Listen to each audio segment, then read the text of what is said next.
Welcome back to TNI-UK Impacted One, episode 178, coming to you live via the Total Non-Stop Impact Network on YouTube and Twitch. And if you listen on the go, they are also available on Soundcloud, Spotify, iTunes, basically wherever you listen to your favorite shows, we are there. I am, of course, your host, Bison, and today I am joined by the man coming to us from the void, known as the Joker, and of course, our resident DJ himself, LimpstarUK Craig. How you doing, boys? Yeah, like wonderful! Delete! Yes. No, I'm not doing an impression. No. Okay, good. Okay, good. Leave that to us. Leave those impressions to us. It's going to be full of it today, isn't it? Mule! Okay. Anyway, come. Let's get on with the show. What have you been up to, Joe? What have you been up to? Caught up on Rebellion on Sunday, and oh my god, that was an amazing event. Absolutely amazing. I think there's only one match that I was let down by, but obviously we'll be getting onto that. But it was incredible start to finish, and my god, it's been a very, very long time since I've been that engaged in. I watched the pre-show as well. All that, so it was like 4.5 hours. Is completely engaged, and my attention not taken anywhere else. It was brilliant. Yeah. Yeah, it was another show. I mean, I thought Hard to Kill was pretty engaging, but I have to say this Rebellion was probably even more. And like I say, it didn't. I mean, it wasn't perfect. I mean, it had its issues. We're going to talk about a few of those in a bit. But I think overall, as an engaging, like you say, as an engagement, you're talking like 3.5, 4 hours worth of TV or of a pay-per-view. It's not all going to be perfect. You're going to have a few things here and there that don't, isn't necessarily going to fall well with you, or you're going to get the odd sort of kind of mistake. Nothing made me want to just switch off and not pay attention. That's how good this show was. Yeah, exactly. I agree. But I mean, like you say, it did have its issues, but we will get into it as we go through. I mean, some of it I think was forced, enforced upon them because a few changes obviously had to be made. And of course, we'll talk about the knockouts in a bit because it's one of my things that I think we need to have a good chat about in a bit. But let's get cracking into the news and rumours. We're not going to do an Impact recap because obviously absolutely pointless because everything on that led into Rebellion and we've just watched that. So that's almost like I've not 6 hours away. That's like 6 hours away. So we're going to get cracking into some of the other stuff. So we had Joe Hendry food fight this week featuring, of course, Adam the Flex Maxted. This was the Love Island edition. Adam Maxted is someone that actually I've been trying to get on the show for a while because he's incredible. He's awesome. So incredible. He's a great wrestler. And again, someone I would love to see picked up by Impact. He's got the look. He's a superstar in the making. So, but this particular edition was all about his appearance on Love Island. Which was a bit of fun. It's actually the second time he's done it. Apparently, I didn't even realize, to be honest. It's not something I bother with, but from what I can tell, it certainly helped him in his career a little bit. So that's all good. Gets his name out there, which is all good. But like you said, he's only doing these things to help him. Yeah, he's only doing these things to help him in his wrestling career, just to get his name out there. I think that's the main thing. Yeah.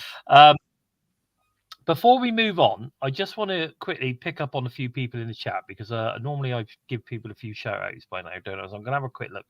So Eric joined us first. Eric's straight in there. Obviously, Mir's in the house, which is good to see. Mir. Simon's in the house. Zach's with us. Do you know what? I'm actually disappointed, Zach. We've not had many of your pictures and different bits and bobs come out recently, but nice to see. Join us there on Twitch by the looks of it. Obviously Craig's in the house. Simon Paul Matthewson, nice to see you, my friend. Thank you for joining us. Norris Sparks. Simon was loving the production tweaks, the change of the rope colors and all that kind of stuff. Yeah, well, that's how I think it should be. You know, they got to make the pay-per-views look different. Who else is here? Chris Maycock's joined us, so it's great to see you, Chris. Terrence Sullivan is in the house. Gabriel Martinez. Hello there. Barry Monkey is joined us as well. Max Devil from World of Sport Wrestling. That's right, he was. He has got an incredible standing. He was impressive in that. He from how restricted they were on that. He was really good on that. Really stood out on that too. Yeah, no, big fan of Adam Maxted. I mean, like I said, I have been trying to get him on the show for a while, but he's a busy guy. He is a busy guy. I've had a couple of conversations. Is he based in Ireland? He is Irish, yeah. We're trying to sort of kind of tie him in. I think he might be in Ireland again now. I'm not sure, but I know he's living up north for a while. But he's so busy trying to get him tied into, you know, like a live show, because, you know, at the end of the day, we go out at 6 o'clock every Wednesday. So trying to get him tied into that has not been easy, but I'm sure at some point we'll have Adam on the show. I'm sure. I hope. Okay, so there's been some releases. Now, I noticed straight away people are talking about Trevor Lee, and it's interesting that the only one I'm really interested in. Yeah, that was the latest, really heartbreaking. It did include TNA talent Trevor Lee. My question is, could we see him and Caleb Conley get back together for the Cult of Lee? I tell you, they were a great tag team. The Cult of Lee. I forgot about that. They were great. Well, do you know what? Only since you mentioned it, I really enjoyed it. I enjoyed it. I love it, especially when they turned on Shane Helms. That was brilliant. They finally broke out on their own. But they were really impressive, and that was good. And they tried to get Andrew Everett involved Trevor too. Lee some credit though. He done really well in AAW. Like, he used to come out and command the ring. He was booed heavily and stuff like that, because the way he used to come out, he'd get the other person's music cut off and he'd be like, "I am Trevor Lee, the Impact Wrestling superstar," and he would just just be a complete ass to all of them. And it's just like, I don't think we saw everything that Trevor Lee had to offer before he went. I agree. And I won't lie, I didn't follow him onto NXT or whatever, because I don't watch it in that. But seeing his his video the other day, I just thought, like, that's torn apart of the guy out. You know, I'm guessing he really wasn't expecting being released. And then, like, you know, I would. Well, I would say it'd be good if he did come back, but it's just trying to see, like, where he would fit in. Like, you've just said, like, you know, Caleb Conley. I'm like, we'd have to take on two. Like, you know, would he fit in anywhere with a current stable, or would he just have to go solo? The guy's 3 times X Division champion. The dude fits in. He fits in anywhere. Yeah, the dude is amazing. He's top notch. I mean, he's a 3-time X champ. He's a what 1 or 2 time tag champ. I mean, the dude is great, and I think he would fit in no problem at all. And again though, I mean, I often feel that you know, sometimes these talents, you get to see them grow, and you get to see them get to a point where WWE is interested in them. They take them on, and then they never seem to reach their full potential. Yeah, Cameron Grimes was great, but I still don't believe he's got to where this guy could really go. If he was to come back, I think we could then see the best of Trevor Lee. We'll see. Now, I just want to have a quick question here, because I noticed recently they got rid of Trent. Obviously, Trent's now gone. I mean, Veer, obviously. Is it Sanga? Oh yeah, there you go. Barry Monkey's it. Sanga. Now, am I right? I thought Sanga was the guy that was in the Bloodline. Am I thinking, is that somebody else? No idea. Not I sure. thought he's the one that he's with Paul Heyman. I thought he's the one. That's Solar. No, that's right. Yeah, that's it. That's it. Solar. Yeah. Okay. Sanga, I thought Sanga was the guy from Cool Runnings, where they used to ask him if he was dead. Oh no, that's Sanka. Hey, Sanka, you're dead. That's Sanka. Yeah, man. Yeah. Never mind. Yeah. Sorry, carry on. Mia's mentioning Jinder Mahal. He's someone I'd like to see coming too. I reckon. Yeah, again, he's incredibly underrated talent. Who he was world champion because they had no one else to push, and they were going to India, so they needed someone. But letting him go live, they've made a huge mistake there, I think, because he really excels. He's like AEW written all over him though, isn't he? What, Jinder? Yeah. Yeah. I don't know, mate. I wouldn't be too excited. I don't know what he's like match wise. He's more just like a personality. No, he's not. He was a former world champion, for Christ's sake. Don't watch it. Former WWE champion.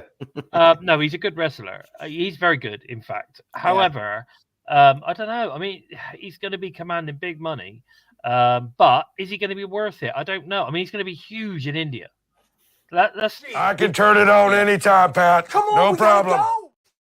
Anytime, Pat. No. I mean, he could like pull in some serious like numbers in viewership. But I mean, I don't know whether that I mean, I watched something recently where they were saying like you can have millions of people watching in India, but it doesn't necessarily transfer into money. I don't know, what the deal is with that. So I don't know, but he is Indian. I just don't think we can't go bringing him in without Rohit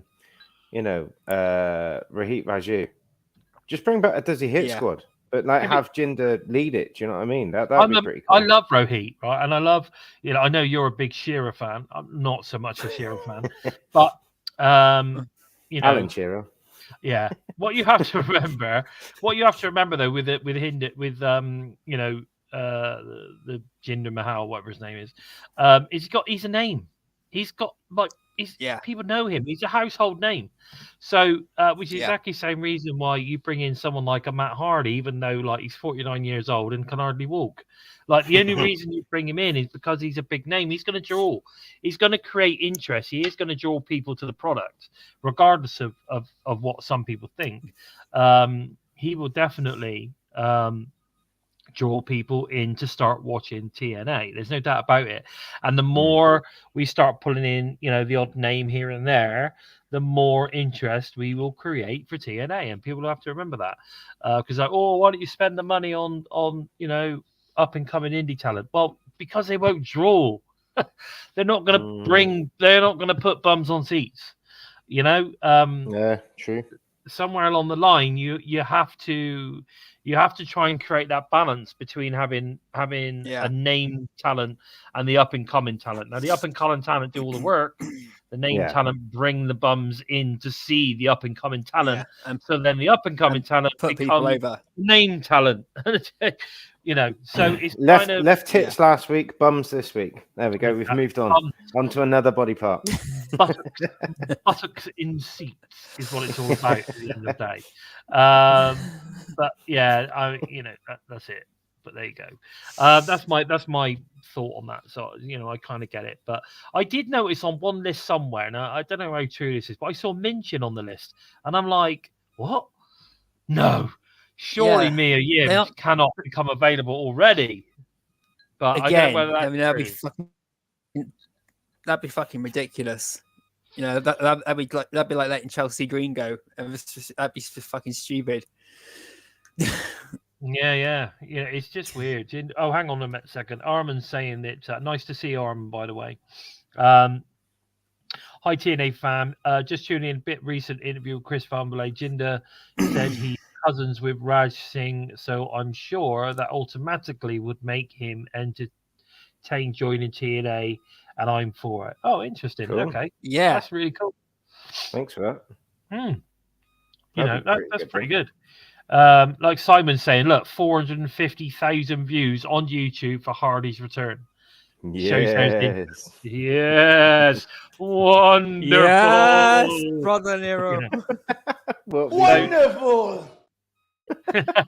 So it just goes to show, all of a sudden you get something like that creates interest. We had exactly the same. You have Matt Hardy to thank for the void, by the way, guys. Delete. Yeah. Matt Hardy and Rosemary, they all helped create the void. Yeah, exactly. Antonio's joined us. Nice to see you, Antonio. Thanks for joining us, buddy. So there you go. So a lot of releases been going on, and I'm sure we could see some of these guys turn up on TNA. Some of them, like you say, got a little bit more name power, so it could be interesting. Definitely. Anyway, right, okay. So, guys, exactly what Antonio Baker said. Hit the like button. Give us a thumbs up. Share the show. Yeah, share the show. Be wonderful. And it would be great to have as many people watching the show as possible today. But here we go. Green beans for everyone who hits the like button. Green beans. Green beans. Green beans. Anyway, let's talk about Xplosion this week. Jake something went around the ring with Gia Miller. I don't think it was quite as good as our interview with him, but it was all right. I mean, we spent most of the time. Good effort though, Gia. A lot of time talking about the Donut Club, but it was all good. And we also had in case you missed it, they gave us, of course, a call back to Impact match, Motor City Machine Guns and the System from the previous week's Impact. And then we had Ray Jazz versus Myron Reed. And I have to say, after a great match, Myron Reed proves he is part of the Rascals and hits Ray Jazz with the spray paint to the eyes to get the victory. Great match. I thought it was a really good match. I thought it was very, very entertaining. Yeah. And I think this, I don't know how long FBI are sticking around. I noticed that they're going to be at the Albany tapings as well, or one of them is at least. So I like the idea of FBI. I'm not going to lie. I think both those young lads are pretty decent talents. So I wouldn't mind seeing a little bit more of them. What did you think on Ray Jazz, Craig? I thought it was brilliant. I thought, like you say, it'd be cool to see FBI hang around for a bit longer. Yeah. I don't know if it was just because they were like ECU. It was ECW. I was going to say ECU.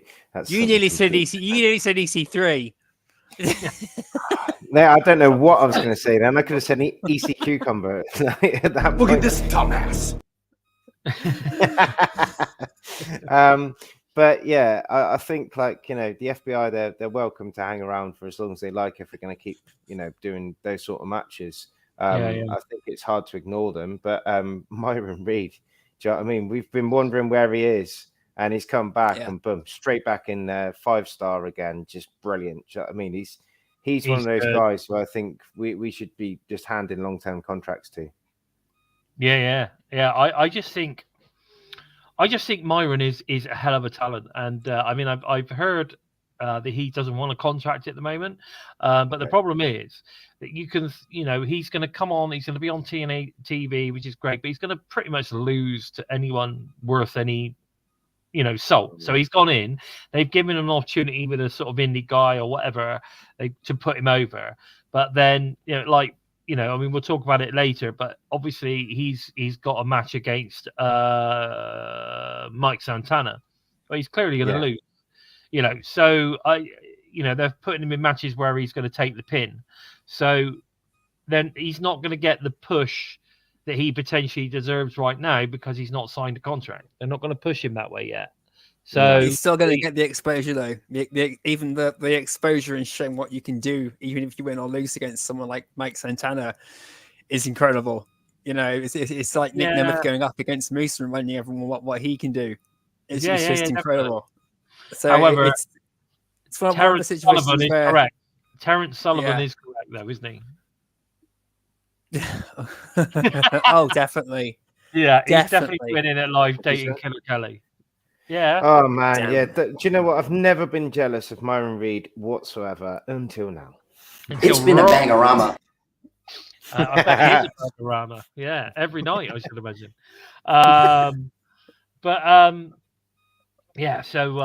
Myron Reed, big fan. I want to see more of Myron Reed on TNA. I've wanted Myron more Reed. Killer Kelly. Yeah, we do. She's back soon. But the thing with Myron, you weren't obviously around with us at the time, but Steve and Joe will know. I've been advocating on this show for Myron Reed to come in for years, haven't I? Since 2 years. Ever since he was gone from MLW, I'm like, we need Myron Reed. Why are they not signing Myron Reed? What the fuck? And we need more Myron Reed. I'm sorry, but he is part of the Rascals. We need more of him. And with WWE releases, was Desmond Xavier? Has he been released? no, Damn it! No, he's still there. He's currently injured, isn't he? Yeah, he injured his back or his shoulder or something. He's been out of action for quite a while. It's really nasty injury. He's taken. Is it to his ankle or something like that, wasn't it? I know he said quite a couple of injuries. So, but I'm not surprised. That guy risks himself proper. Yeah, I remember one of his like early matches. I think it was for the International Cup or something in Impact, and he'd done like a somersault sort of thing, but went over the railings, and it's just like he was inches away from cracking his head open. Yeah, he's nutter. Okay, hey John, how are you, my friend? Nice to see you in the house. Thanks for joining us. Damian Priest is dating CJ Perry. Cool. She's quite hot. Don't know either. But here's a classic. Now the rumors around many of the dirt sheets are TNA are in preliminary talks to bring back Tessa Blanchard. Now, yes, I've spoken about this on the show before. Now, I've met Tessa personally, and she was very nice to me. I thought she was a lovely person, to be fair. And to be fair, I caught her on the hop as well because she wasn't in the middle of signing. It just so happened that I was outside the Melrose back door, stage door, whatever you call it at the time, and I wasn't like looking for anybody. I was just waiting for an Uber, and at the same time I saw Rich Swann and Sue Young actually, and I spoke to them as well at the time. But Tessa came out with Rhino, right? So she came out, and I said, "Oh, hey Tessa, how are you? You know, blah blah blah." And she stopped, and I said, "Look, I don't want to hold you up if you're in a rush," because she looked like she said, "No, it's fine. Do you want a photo?" I took a photograph. We had a little 2-minute sort of kind of converse, and she seemed really nice. So I my only interaction with her was that, and my impression was she seemed a nice person. So there are obviously a lot of backstage rumors or things have been talked about. I know that her and the Japanese wrestler, I think it was, that they made up. A lot of all the turbulence that's happened. She's apologized for, and a lot of it's now water under the bridge. Don't get me wrong. I don't think that you're ever going to get like full forgiveness for becoming the champion, going off to Mexico, taking the belt with you, not cutting your promos, and then like Darga just no showing and stuff like that. I think that was like a real. I don't know what was going through her head at the time. Well, I don't understand. The thing was, it was to do. I mean, it was understandable. She was in Mexico. She was going to be getting married. Yeah, she didn't want to not be able to get back for her wedding. But from what I gathered, Impact at the time did say to her, "Look, we understand, but at least give us some promos. Like, do some promos. Do us. You are an employee. You know what I mean?" And she didn't do that. So I don't. And then obviously, she sort of kind of held on to the belt for a little bit, but you can. At the end of the day, if you're not able to fulfill your commitment, and then we had the slight disaster that was Kylie Ray. So, yeah. Of course, all that went down around about the same sort of time. But, the way I look at it is she's a fantastic talent. And, if they can, she must know that if TNA bring her in, it's basically her last chance saloon. Because clearly nobody else wants to sign her. But if she does come in and she proves to, be as good as we know she can be, or even better, then it's going to be fantastic, right? So, it's a risk, isn't it? But her match against Sammy was just like insane, groundbreaking. Just amazing. I think it's a calculated risk. They and it could pay off. Yeah, you know what I mean. It could. Pay off big. I think they should. I think they should go for it. Everyone deserves a second chance. You know, I gave Austin Aries a second chance. I gave Alberto El Patron a second chance, stupidly. God.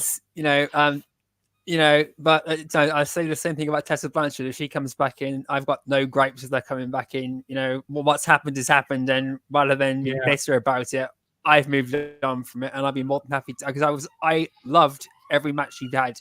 Against the men, against the women, she was incredible. She was like Ty Valkyrie and like Jordan Grace. It was really, really hard for her to put on a bad match.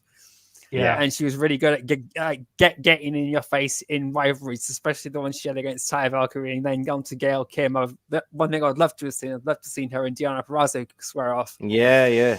But my God, do you know what? I reckon to save me trying to say that Alicia Edwards is going to get gold again, I'll settle it with this: bring back Tessa, end Alicia's career. Yeah, there you go. That'll do. Sorted. It's harsh. Well, no, if Tessa Blanchard joins the system. Yeah. Right. If Tessa Blanchard comes in and joins the system, that would be fucking brilliant move. Great way to bring her back in, because she went against the system technically, so she comes back in and she goes against the system. So by joining the system, that would be a great way to bring a character back in. Yeah, I agree. Okay, so I mean, let's just have a show of fingers, right? Show of fingers, right? Little, tickly fingers. Not left hits. Right, no left hit. But show of tickly fingers, right? Who thinks we should get Tessa Blanchard? Who thinks Tessa Blanchard is a good idea? Yep.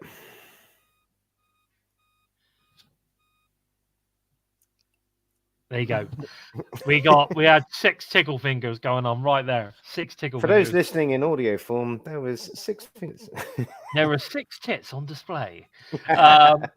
So anyway, it was. If you have small children, please ask them to leave the room right now. Yeah. I tell you one thing though, I do believe, that the keep her in the knockouts division though. Obviously, that don't too. Throw the lines again. Just keep her in knockout. She's a knockout. No, put her against PCO. Oh, for God's sake! Oh yeah. Give it digital media on the knockouts division. Are you suggesting we have Battle of the Left Tits? Yes. Battle of the Left Tits. Is Tessa or PCO going to win? Like with Joe, like what Joe says. So I think if we had Tessa back, then you think of if we had Deonna Purrazzo or Taya, that would have been amazing. The Tyron anyway. But I think now if we brought her in, then her against Ash by Elegance, or her against Jordan Grace, stuff like that. We've got 5-star matches there, and like we've said about Trevor Lee earlier, if he comes in, we'll probably get the best years of his career before he goes and sits back on the shelf for WWE. So I think that Tessa has proved herself elsewhere. Yes, she did burn a bridge, but it looks like both sides have built steps to kind of cross again, and hopefully we see that. I reckon. Do you know what I've just noticed? We've got a few people joining. Next Bite One joining us on Twitch. There, we're getting a few Twitch people joining us. Interesting. Cool.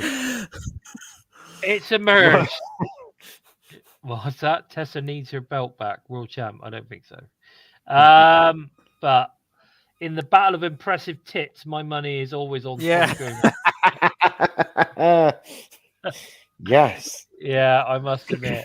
Yeah. You guys swing? Jaber. There you go. But it has emerged. Jeff Hardy's contract is close to being up with AEW. Could we see him return with Matt, Brother Nero? Could we see him returning in the future? Brother Nero. I knew you'd come. I think we should. When people were complaining about Matt Hardy coming back, I said to them then, I'd love to see the Hardys come in, have them versus the ABC, have them versus the Rascals, win or lose, put them over, whatever. It'd be great to see, and I'd love to see them versus the system. They've got a big history with Eddie Edwards, and I'd love to see what they can do with Brian Myers. No, it would be amazing. And happy birthday to Brian Myers as well. Yeah. No, I get it. Definitely. I think it'd be happy good. birthday to Moose too. It would be a massive draw, wouldn't it? Like you look at how much of a draw Matt Hardy's returns got us. Like someone said online, it's like 450,000. So if you get one, you get the other.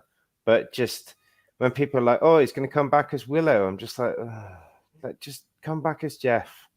Do what your brother tells you to do. Stay off the naughty naughties. Do your bit. Take the money, and then go home. Like, please, just use us for our money. Don't use this as a platform to just share your demise. You know, it's. I think the Hardy Boys do need to be together, but I'll be honest. I'm really excited to see what Matt's bringing at the minute, because for him to walk in, just boom, straight off the cuff, broken Matt Hardy. I was just like, that's insane. Like, I kind of felt like he was going to come back, but still. Yeah, that is because he put out a message on Twitter afterwards. He's won the world title as Big Money Matt. He's won the world title as version 1. Now he's coming after the title as broken Matt Hardy. And when the Hardys left TNA, both of them were broken. They never came back to normal. They left TNA broken. They teleported away to WWE, and then didn't they turn into Woken or something?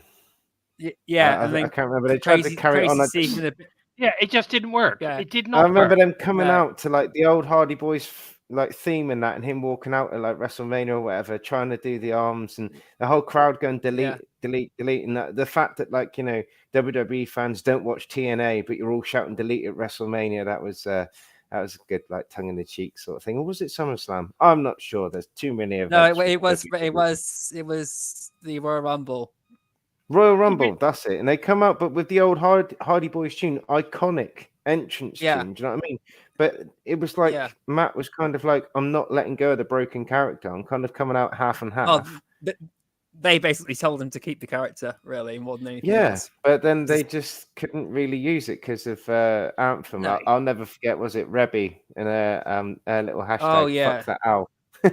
Fuck that owl. Yeah. Because of Anthem keeping the rights and stuff. But like, look, we've got Matt Hardy back. He's returned to TNA.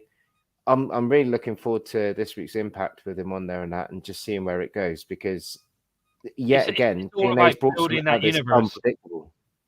Yeah. Feel like, do you know what? Right, I didn't realize I did this. I've sent Moose or Quinn. His real name, obviously Quinn Ajanaka. Clang. Do you need a hand with picking that name up you just dropped? No. I accidentally sent him a link to the show, and he's just responded. I looked at, he's just responded with a love heart. There you go. Good man. Shout out to Moose. Hang on, let me show you. There it is. You see it? Happy birthday to. Yeah. See? Happy birthday to Moose. There it is. So just so you contact him on his birthday. With your show. No, it was his birthday yesterday. So happy birthday to Moose. Happy birthday, Moose. Happy birthday to the Moose. Brian Myers' birthday was on Friday. Fair, we know that the current TNA world champ, the leader of the system, watches the show, don't we, boys? Well, I don't know about you, mate, but Joe and I know this because he actually has been in our chat once. Cool. Yeah. Left a message. Was brilliant. That was such threw me for a loop. I marked out like crazy. He put in there, boys. You better be putting me over. It was brilliant. It turned out he was listening to us while he was training, while he was in my ass. Yeah, in my ass. While he was training. So the current world champ Moose is a ledge. Anyway, Gail Kim was mentioned on WWE programming during a number one contenders matchup over there, which is interesting. And again, something that these little things are starting to happen on WWE. Yeah, it's just little things like that make a big difference. Yeah, that little bit of courtesy is just nice. Yeah, and it just makes me think: is Gail Kim going to be inducted maybe next year into the WWE Hall of Fame? Yeah, I think she should. I think she should. Awesome. It'd be great. It would be great. Yeah, it would be awesome. It would. Mackenzie Mitchell has been promoting TNA on the socials after Matt Hardy's return. Again, like, I don't know, maybe she just needs a job after being released recently. I don't know, but anyway, nice to see people promoting the brand. Matt Cardona really put it over too. About Matt Hardy is still one of the guys that will bring in eyes and ears to your product. Of course he is. Of course he is. Mate, come on. Matt Cardona was really like showing support for everyone that had come back. Sammy, Mike Santana, Matt Hardy. He was really like promoting the Rebellion despite his injury. Just a quick one then. So who do you want, if you could pick any current TNA star, who do you want to see Matt Hardy against? Do you know what? Me personally, I'm not bothered to see him against anybody. I just want to see what Thanks he for can stopping bring. by. No, I just want to see what he can bring to the table from a character point of view. Where can we go with Broken Matt Hardy? Where can this build? Who can we see? I mean, do you imagine Matt Hardy, right, at the Hardy compound against PCO? I don't want to. You stole my idea. There is absolutely garbage. Took my idea. That's a garbage idea. I was thinking that's fine though. If you got the same sort of idea, because on a mad one, to be fair, I would really like to see Sami him Callihan. versus Brian Myers. I think him and Brian Myers, because they've both got like history with the WWE and stuff. But I just think that both them, former sports entertainers, actually seeing them wrestle on TNA would be really good. Probably. But, it's mad. That's another reason why I'd like to see the Hardys and that's another reason why I like to see the Hardys versus the System. If Jeff Hardy comes in too, have not just Eddie Edwards' history with the Hardys, but Brian Myers' history with Matt Hardy and Jeff Hardy, Brother Nero, in the same company. Brother Nero, it would be. You'd come. There'd be all sorts of that kind of shit going on. I don't know. It'd be interesting. Now the rumor is that Subculture. Flash Morgan and Mark Andrews have now got US visas. I think we could see them return in the near future. That would be really cool. Since appearing at Rebellion, Matt Hardy, Mike Santana, and Sami Callihan have all been very vocal about promoting TNA on all their social media platforms. Another reason. I like what Sammy had to say as well. Sammy particularly said, Sammy was like, TNA is the first, was the promotion that got me into wrestling. Yeah, I've always wanted to wrestle into TNA, and now I've crossed the line. That I thought that was a brilliant statement from Sami Callihan. Just welcome back, Sammy. We've missed you so much. Welcome back. Even if it's only been 4 months. That's interesting. Antonio Baker's just put in there about Natalia being a free agent after April, so literally after this weekend. But I don't think she's going to go anywhere. I mean, I don't know. I'd be surprised. I know she's been saying a few bits and bobs about wanting to go against Jordan Grace and stuff like that. But I Jordan Grace has asked us to come in, and she's asked. I'd like to see her come into TNA, wrestle Jordan Grace. It would be good, even if it was just one of those. Well, go over there and do that, and then come back, and then we'll. It'd be amazing. I'll be honest, though. I think with the way that these contracts and stuff like that go. I won't talk about the Macklin one just yet or anything, but with Jordan's contract, the fact she went and tasted what it was like to be in WWE to go into the Women's Royal Rumble, I reckon she would have said like, right, will you either give me this match with Natalia on my terms, or I don't sign another deal? Because I will be honest, I think this is the last we're going to see of Jordan Grace on this contract. I can't see her staying after. No. This will probably be it, and then she will possibly head off to WWE or somewhere like that. And I don't blame her. At the end of the day, the ultimate goal is to go and work for the biggest brand in the world, and that is the biggest brand, regardless of whether you love it or hate it. That's the way I look at it. Now, that leads me on nicely, obviously, to the state of the TNA Knockouts division. And I'm sorry, but right now, with the injuries and different bits that they've got going on at the moment, they need 2 or 3 more ladies. Now, I'm going to ask the question.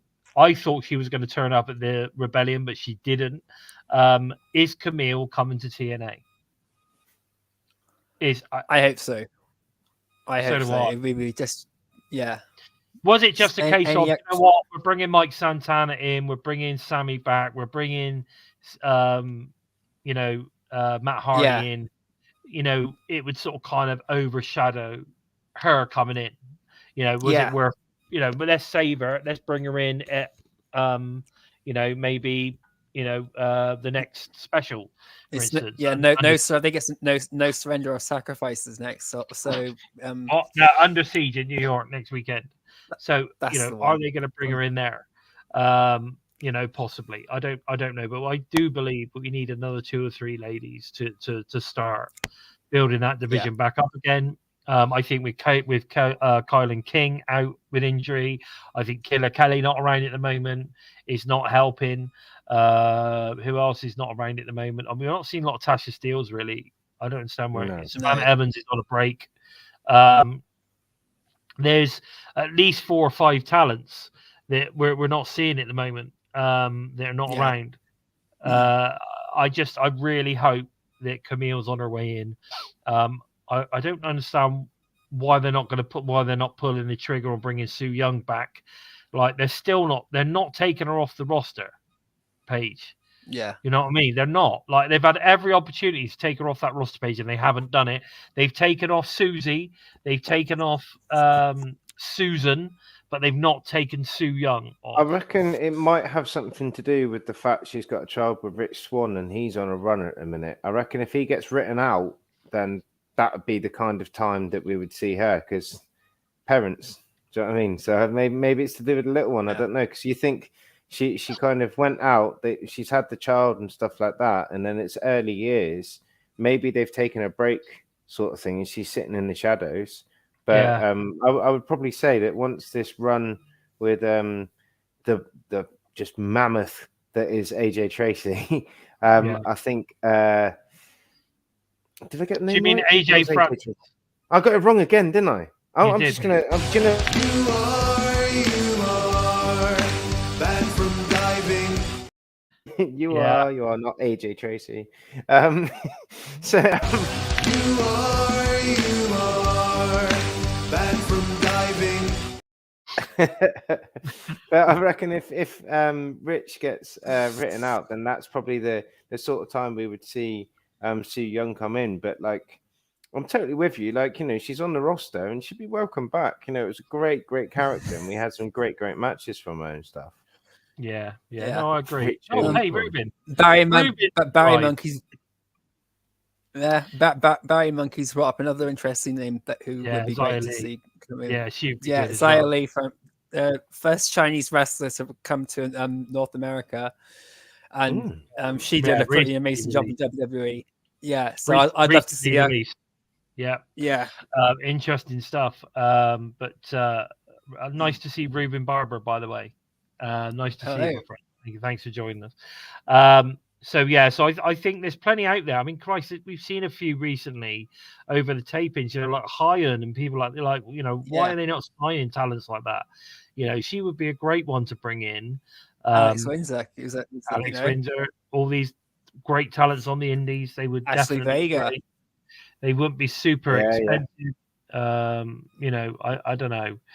Ruben saying 20 pieces of talent combined with I've lost that with WWE release. Maybe it's time to make an impact on Thursday nights. I like what you did there. Yeah, maybe.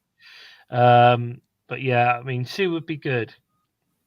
Yeah. Okay, Eric saying possibilities: Xia Li, Sammy Chaos, Maxi Impaler, Rufus Lala, the Hex, the return of Sue Young, Taylor Wilde, Ali Ball. Taylor Wilde is retired at the moment. Ali, Tasha Steeles, of course. I want the money back. Giselle Shaw. Giselle Shaw should be back fairly soon from injury. I've seen that. Yeah. So I don't know. I mean, you know, it to me, it really does seem like the perfect opportunity for Sue Young to come back when the division is struggling. You know, Sue Young comes back and bring Ali with her. Well, we'll see.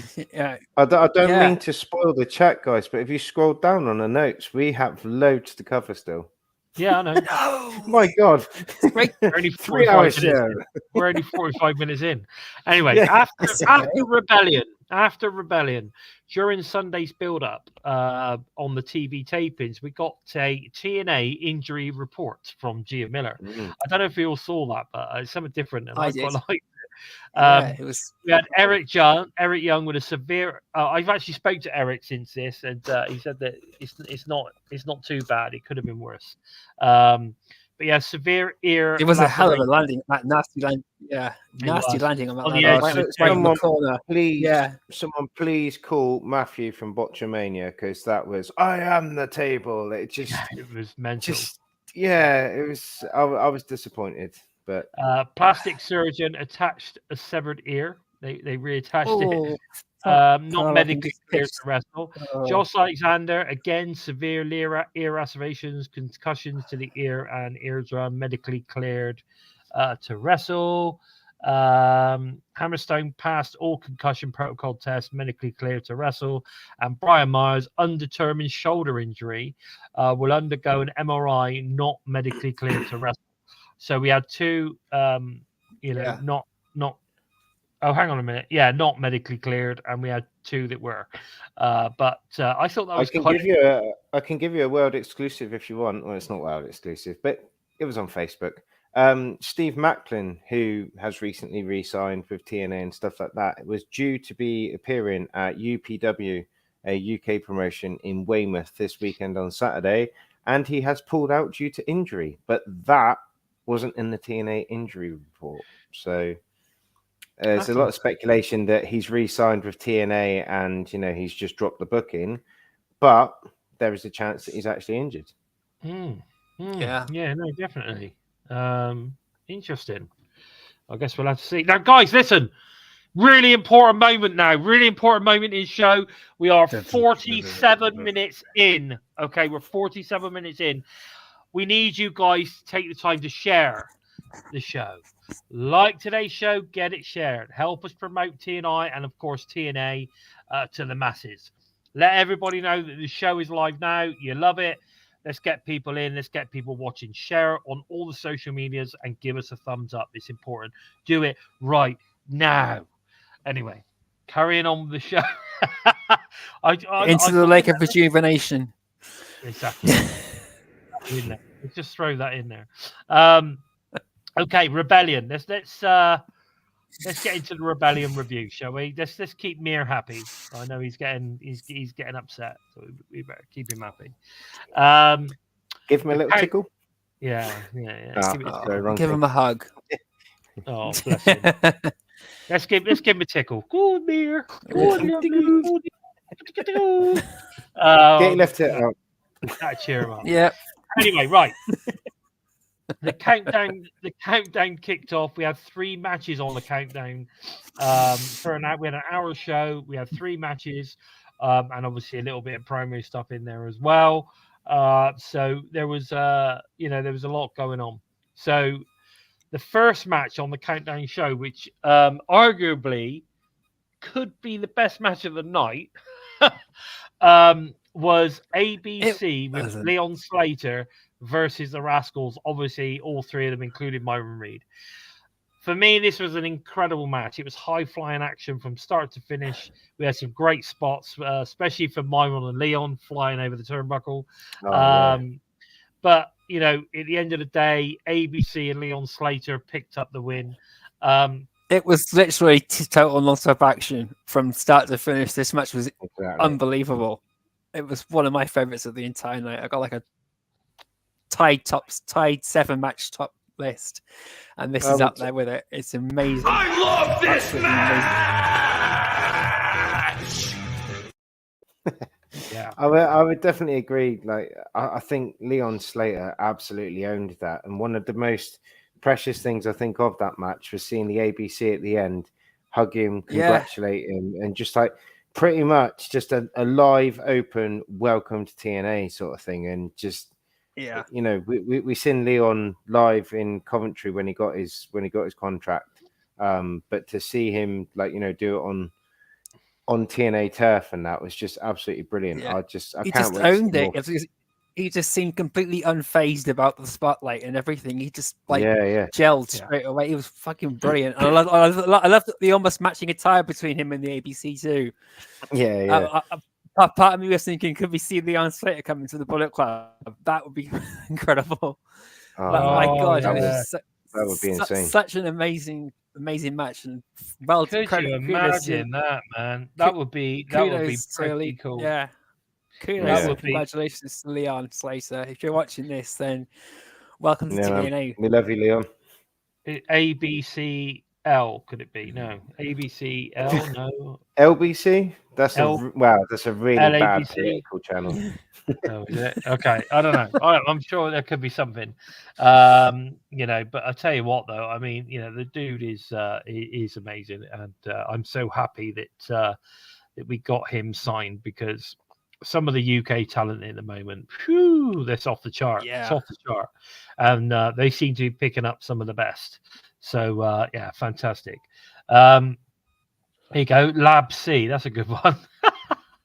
Yeah, I get that. I like it. But yeah, great match. And one of my picks of the night, I've got to say, and it just so happened to be the opening match. But there you go. We then have the DMC title match. So that was Crazy Steve versus Laredo Kid.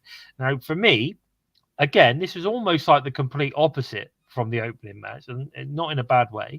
But this was more of a storytelling match rather than a flippy floppy, you know, acrobatic match.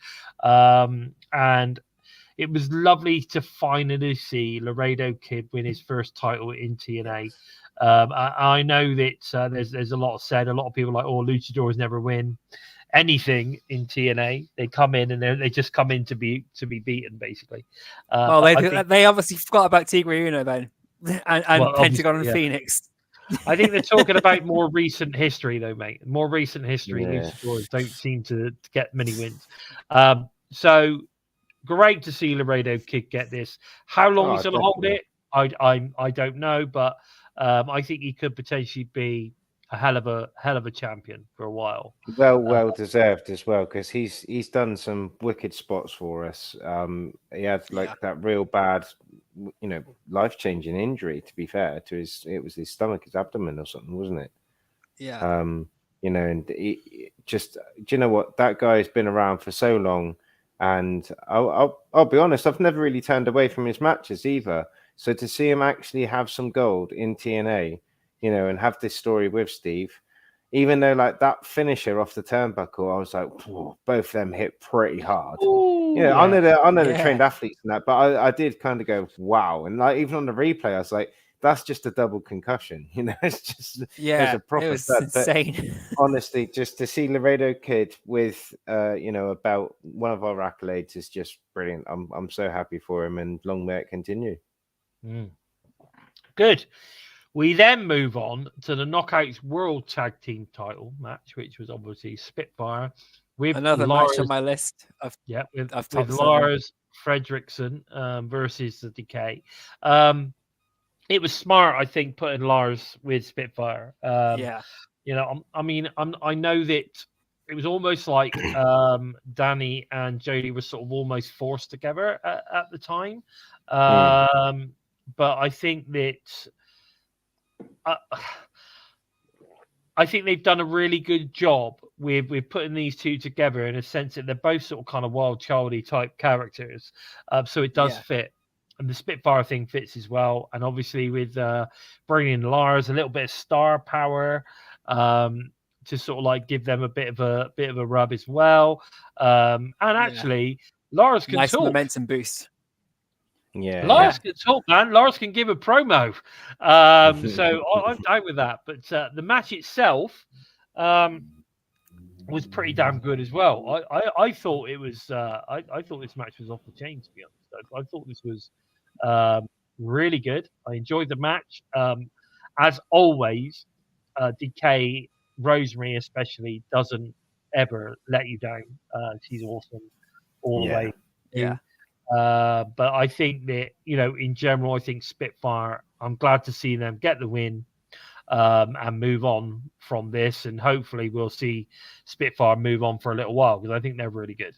I mean, what do you think, Joe? I know this is one of your standout matches, right?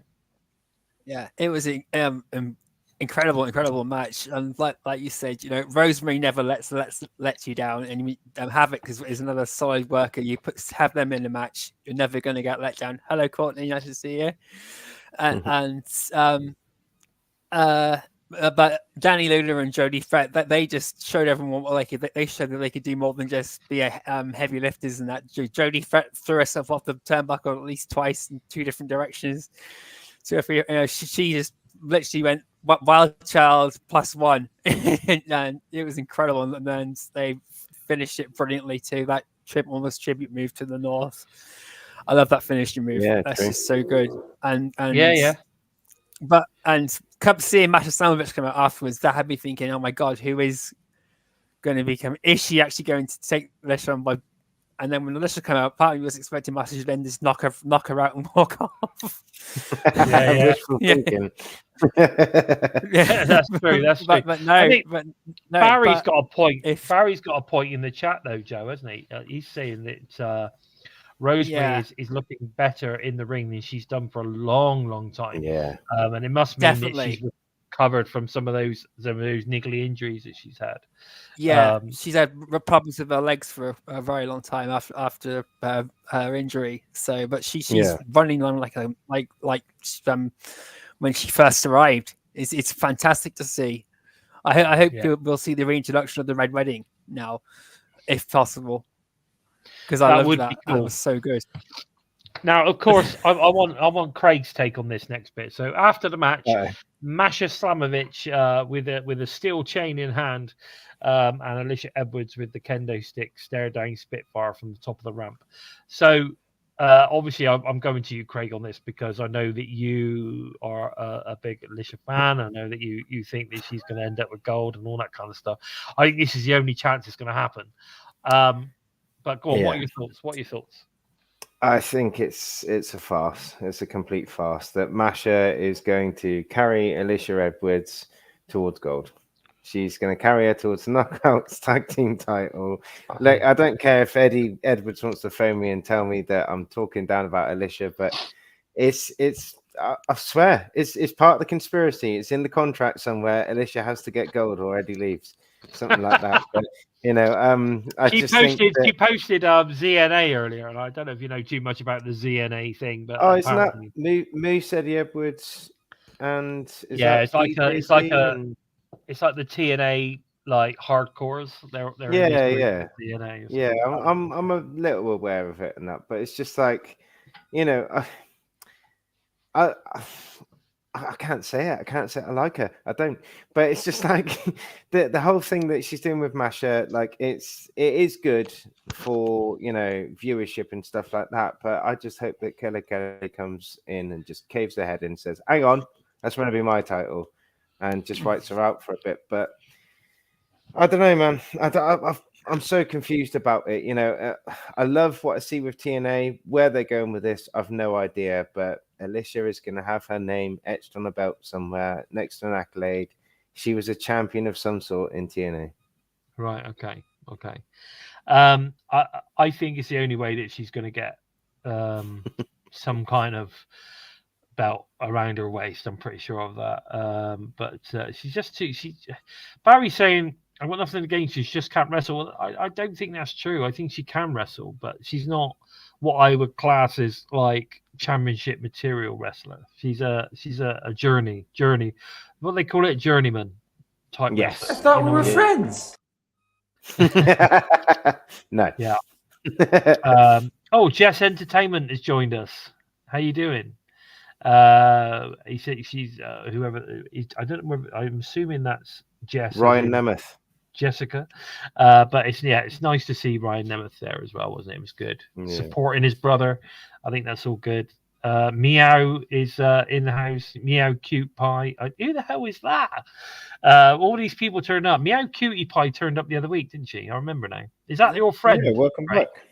No, I'm not sure who that is behind it, but we agree on something, so they're more than welcome. Yes, stay. Yes.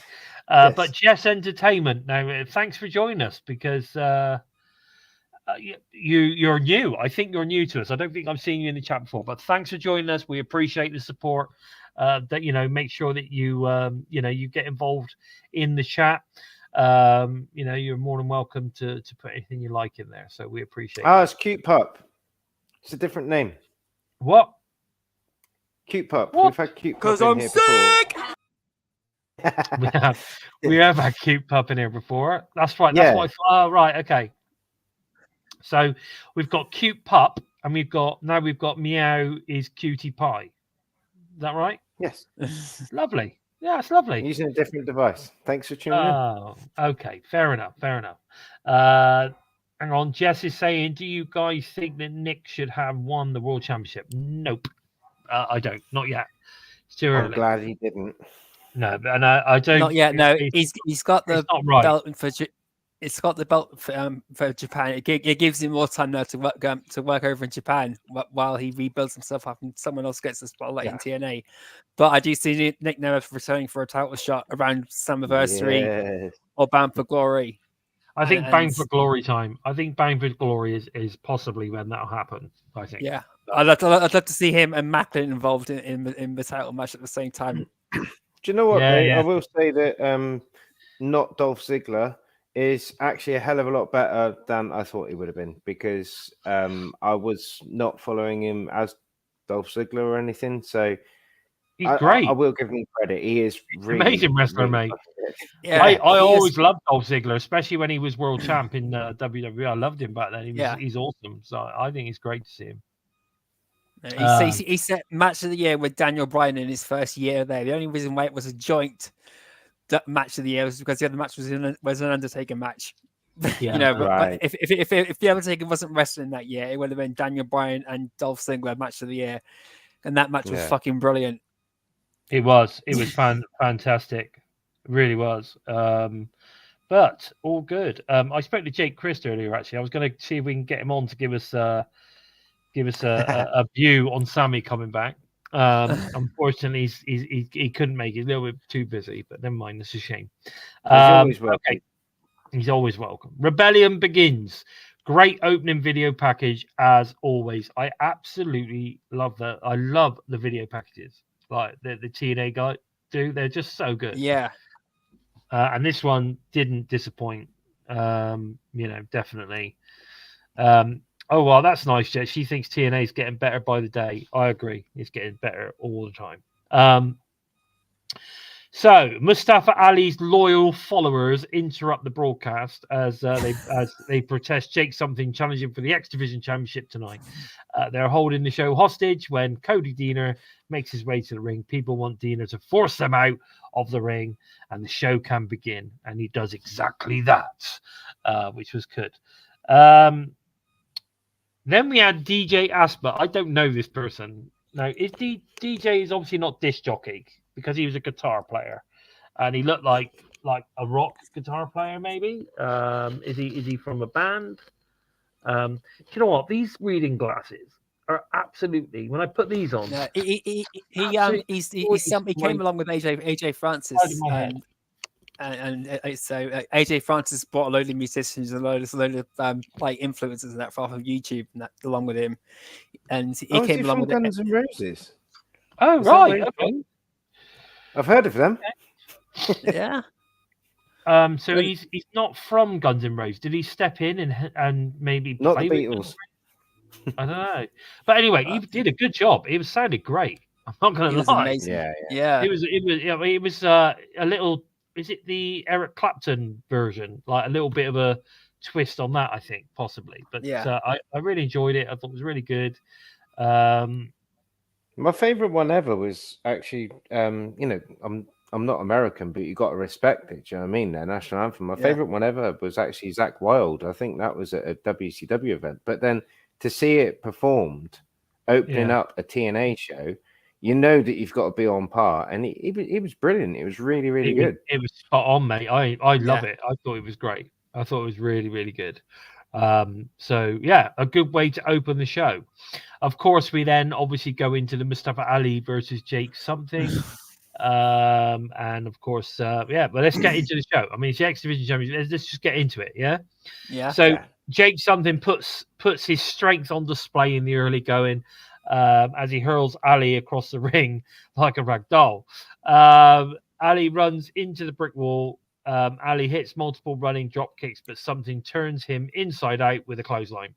Something dives under the bottom rope, but Ali catches him with a DDT on the floor. Ali is in total control following his signature rolling net breaker. Ali hits another net breaker, this time on the exposed ramp. Back in the ring, Ali spikes him with a DDT. Something bounces back with the thunderous powerbomb, followed by a backbreaker. Ali connects to the German suplex on the hardest part of the ring, of course. So we have to mention that hurt to watch. That really hurt. It did. God. The referee is then distracted. Ali's security team holds Jake something down while Ali hits him with the 450 splash. Something hits into the void, which is a badass move, man. But it's not enough. Ali traps him in a pinning Predicament. That's it. With a hold of bottom rope to steal the victory. X Division champion Mustafa Ali defeats Jake something X Division championship. I had a funny feeling Jake wasn't going to win. It doesn't mean that in the future he's not. He's going to dethrone him, but it's just going to be a bit later than we hoped. But One thing I know is that Jake looks super strong in this match. When doesn't he look super strong? When doesn't Jake something look like an absolute, not to take the It's like a hot knife through butter, isn't he? He's just boom. I thought it was a great he's done. He is an absolute beast. He is a beast. Incredible. He is a beast. But this was, I thought, was a really, really good match. Yeah, I can see if he gets a rematch, given how it finished against Mustafa Ali at the next special, rather than on an Impact show. I can see him getting the belt there then. Yeah, definitely. But I thought this was a really, really good match. Well, it was a fucking brilliant opening match for the event. If you missed the pre-show, it was. And if you missed the pre-show, you missed two of the best matches of the entire night. Yeah. And this is another one in my top 7 list. Absolutely fantastic. I thought it was a great match. We then get Joe Hendry reveals a new music video poking fun at First Class. This is something we need to get. We need to get this one. I believe in Joe Hendry. Yeah, we all believe. We all believe. Oh, I was absolutely howling at that video. I couldn't believe it. Just the fact that he would even go through that. Like, I'm guessing, obviously, someone's made that for him or something like that. I don't know if it's been doing the rounds on Twitter, like Joe's been sharing for us and stuff. But just honestly, just doing those figures, actually doing the clap and stuff like that. I was howling. I had to I watched it the next day. I had to pause it. Because I was too busy laughing and rubbing my eyes, and I was afraid I was going to miss something. Rewound it, watched it again, bawled my eyes out laughing again. It was it's the best one so far, in my opinion. It's just so funny. It was good. And I tell you what, I think this it is bringing out the best in all of these guys. Yes. This feud right now. It's brilliant. It was so fucking brilliant. Limpstar, I was laughing from start to finish when I saw it on Twitter first, and then when I'm watching it on Sunday, it's like I'd just never seen it before. I hadn't seen it prior to that, so it's just the fact. Like, I agree with Jason that they're just doing so much to like work each other, and just like we know that Swan's capable of a great match because he's a former heavyweight champion. Joe Hendry's got like the entertainment value. AJ Francis, like I want to feel sorry for him, but with his choke slam on Hendry back along, these three guys together, like I think they're going to go underrated. I really do, but I really think that all three of those guys just deserve the best accolades in the company because they're just so good together. He's so over as well, Joe. He is so over.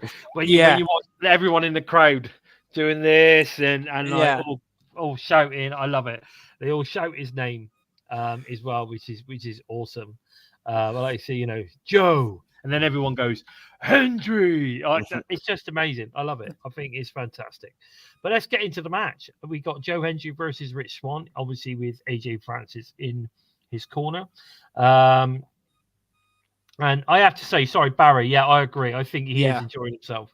But anyway, let's get into the match. Hendry gains the early advantage with the trust fall. The fight spills to the outside where Swan drives the eye of Hendry into the steel steps. Swan distracts the referee, allowing Francis to deliver a cheap shot to Hendry. Back in the ring, Swan hits him with a series of spin kicks, which he's great at. Francis gets taken down at ringside as Hendry sends Swan face first into the mat. Francis pulls down the top rope, causing Hendry to spill to the floor. Sean Merriman stops Francis from using a weapon. Merriman and Francis go face to face. This I didn't expect in the ring. In a shocking turn of events, Merriman clubbers Hendry while Francis has I've forgotten where I've got to now. Where Francis has distracted. Swan hits the big top rope splash to win. So Swan gets a victory over Joe Hendry in this first instance with a little bit of help from AJ Francis' NFL friend in Merriman. I forgot to mention before the match as well. They did before even the music hit Joe Hendry's song. They showed Merriman in the crowd, so they were sort of kind of that kind of stuff. But I thought this was great. I thought they brought this match really well.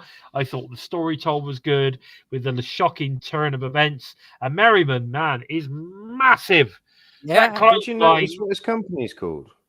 His company's called Lights Out. And then, we've had the whole montage of Lights Out, and then the Lights Out was turned out all through the show. So I've got a feeling that guy sponsored the pay-per-view. So, but I'm not sure. I'm just speculating. There might be something to it, but it was just I'm like, Lights Out. Is that it? Is that what the montage was about? Is this the guy that was to do with Lights Out? And obviously we're a bit before any of the Lights Out happened. I never even noticed that, to be honest. Yeah, mate, I noticed all sorts of things. Mate, I noticed something in the commentary as well. When Joe Hendry was having his eye put on the step, Tom Hannafin went, "Hang on a minute." He said, "I've seen this somewhere before," and he was referencing the whole Rey Mysterio thing. And that I was just like, it was a nice sly dig. I found that pretty funny. Yeah, that was good. But yeah, I thought this whole segment was top notch. I thought it was really well produced. The storytelling was fantastic. And anyone who had any doubt on AJ Francis needs to seriously start believing in this dude, because I think he's brilliant. And yeah, I'm gonna give him. I believe in Joe Hendry. I think not only do I believe in Joe Hendry, but I'm believing currently in AJ Francis as well. And I do agree. I think Rich Swann is really enjoying all of this. I think he's having a lot of fun with it. So, but yeah, no, that was a great segment. I really enjoyed it. Now, I want to talk to Craig about this next match because I know he's got a few things on this one. I'm a big Eric Young fan, so be careful. I might come for you. So this is on my top 7 match list too. So really, this is interesting because Craig isn't so keen, right? So Eric Young versus Frankie Kazarian, Full Metal Mayhem. The OGs go at it. So Kazarian tries to blindside Young while he's making his entrance, but Young sees it coming and cracks him in the head with his mask. Kazarian hits a leg drop on the ropes, followed by his signature slingshot DDT. Kazarian hits a back suplex on the ladder. Kazarian goes for the springboard leg drop. Have you noticed he's doing loads of those sort of springboardy things at the minute? Yeah. But crashes and burns on the ladder. Young introduces Janice into the match. TNA obviously got Janice in the divorce there. Kazarian spears Young off the apron through the table below. Kazarian and Young exchange fists in the middle of the ring, followed by sheets of metal, sheets of tin foil. Young connects with a Death Valley driver for 2. Young wraps a steel chain around the throat of Kazarian and drags him to the top rope. Young places Kazarian inside a trash can. I love those sort of moments. Then soars off the top rope with the elbow drop. Kazarian puts him through a table with the flux capacitor to win. The most hideous looking flux capacitor through a table I've seen in a long time. leading to obviously Eric Young's injury. But Frankie Kazarian defeats Eric Young in Full Metal Mayhem. Craig, go. Honestly, I'm ready for the comments to come from me as well. It's just I thought it was probably the most poor match that I've ever seen them two fight. It was just, I found it was just a bit lackluster. It was a bit slow. For Full Metal Mayhem to be lacking so much metal as well, I just thought, what's going on? I thought the whole chain bit didn't really make sense. It was a bit slow, a bit sluggish. They didn't really get that right.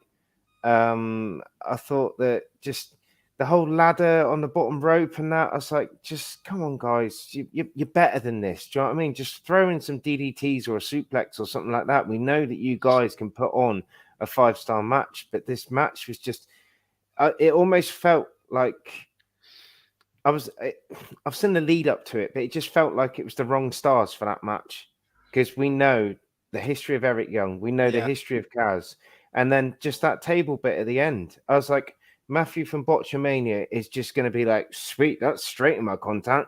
We hardly ever feature TNA or Impact on here. It's always WWE or AEW, but that's going straight in there, because it was just like, it was just so botched. And then like to hear that, well, to see everyone rush to the ring and like, sort out Eric Young, and we found out it was his ear and stuff. I was just like, that is just the icing on the cake of a bad match to me. I felt really disappointed with it, because we've had so many great Full Metal Mayhems, Monsters Ball, stuff like that. Maybe not Monsters Ball recently, but just these sort of matches. And I just felt so let down as a TNA fan. I just, out of all of that lineup, if someone hadn't watched TNA, I would have been like, that's my safe bet. Do you know what I mean? I would have been like, look, this is the safe bet. You just get watching Kaz and Eric Young. They're long-term guys. They're legends. And then this was just, to me, their worst match. Okay, you do realize this is not ballet, yeah? Does it look like I give a damn? There you go. I'll quit him. Do you know what I mean? I know it's not ballet, so why are you trying to balance on a fucking ladder on the bottom rope? Do you know what I mean? And like, in ballet, at least they get things on target, because they couldn't hit the table. So I'm sorry. I know it sounds like I'm slating it, but you asked my opinion, and I won't dodge around it. I just thought it was unless your opinion's the same as mine, I'm not interested. No, I'm joking. No, it's good. It's good. No, can I just say a quick thank you to Punk for the super sticker? Really appreciate that, bud. Thanks, you. Punk. No, I understand what you're saying. And like Norris is saying, it seemed like older wrestlers trying to keep up with the young style of wrestlers. Maybe not. I just think you've got two different styles. A lot of the Full Metal Mayhems, like you say, you had sort of kind of high flyers, and you've had it's normally like, sorry, not high flyers. It's normally talents like that are bigger, isn't it? It's normally your that get involved in these kind of matches. Your big dudes slapping meat and all that. But I think you're never going to get a 5-star match out of a not that I like to keep matches stars, but you're never going to get a 5-star match out of Full Metal Mayhem. I mean, it's not about that. It's not about that, is it? It's about just battering the shit out of each other. Yeah, it's about brutality. Now, whether I also think what you're trying to say is that it wasn't as brutal as you thought it could have been, right? Yeah, definitely that. I think it could have been. Yeah, you're right. It could have been more. But it is what it is, and the guys put everything on the line. Eric come out with his ear almost ripped off, and for me, when guys get in the ring and are willing to do these kind of matches for our entertainment, I've just got to say thanks, boys. Very much appreciate it. Because I know one thing, right? I'm not sure I want to go in there and have my head bashed in. No, I'm just saying, mate, these guys, like, they are just absolutely phenomenal athletes. I'm so happy that they're on our roster. Eric Young, he's been away and he's come back. Kaz has done the same. But I'm just like, it was the match format. I'm like, fair enough, it's a Full Metal Mayhem, but I wanted bacon trays. I wanted tacks. I wanted those sort of things and that. But trying to balance on the ladder and then the botch with the table, which isn't metal, which made it. I didn't understand what was there. I think missing bits, things like the cage and that from Full Metal Mayhem has taken a lot of it away, because now it's basically like a Monsters Ball match. It's not got the same feel without some sort of cage. And even when Sammy Callahan and Edwards did the Barbed Wire Massacre, they had metal around the ring. Yeah, that was more like for. They had that one side, didn't they? They had that one side with all the bits and bobs hanging on it and stuff. That was real good. Yeah, it's things something like that. That was in Full Metal Mayhem. That would feel more like Full Metal Mayhem. Yeah. I enjoyed it though. I still enjoyed it. I loved the match. The match was amazing. I love the brutality, and the spots in it were good. But that finish had me going, "Oh my god, is he okay?" Yeah. I mean, I did. That was just the most disappointing. I sent Eric a message. I said, "Dude, I hope you're all right. That ear looked pretty bad." He responded with, "I didn't know it was. I thought he hit the back. It was like the back of his head. I think I think that ear there. I think it's like hanging off. To be honest. Yeah. And he said, it's all good. It could have been a lot worse, and he's right. It could have been a lot worse. But I think they should bring back lockdown. We've been calling for lockdown for years, for ages. If Kaz and Eric could have had this in lethal lockdown, that would have been a hell of a lot better. And could be amazing. No, I agree. I think we do need lockdown back. I think Jesse's 100% right on that one. Right, backstage. During an interview with Gia Miller, Nick Nemeth declares victory in tonight's TNA World Championship match versus Moose. We then get Steve Macklin in the ring to make his presence felt. Macklin announces he's re-signed with TNA Wrestling.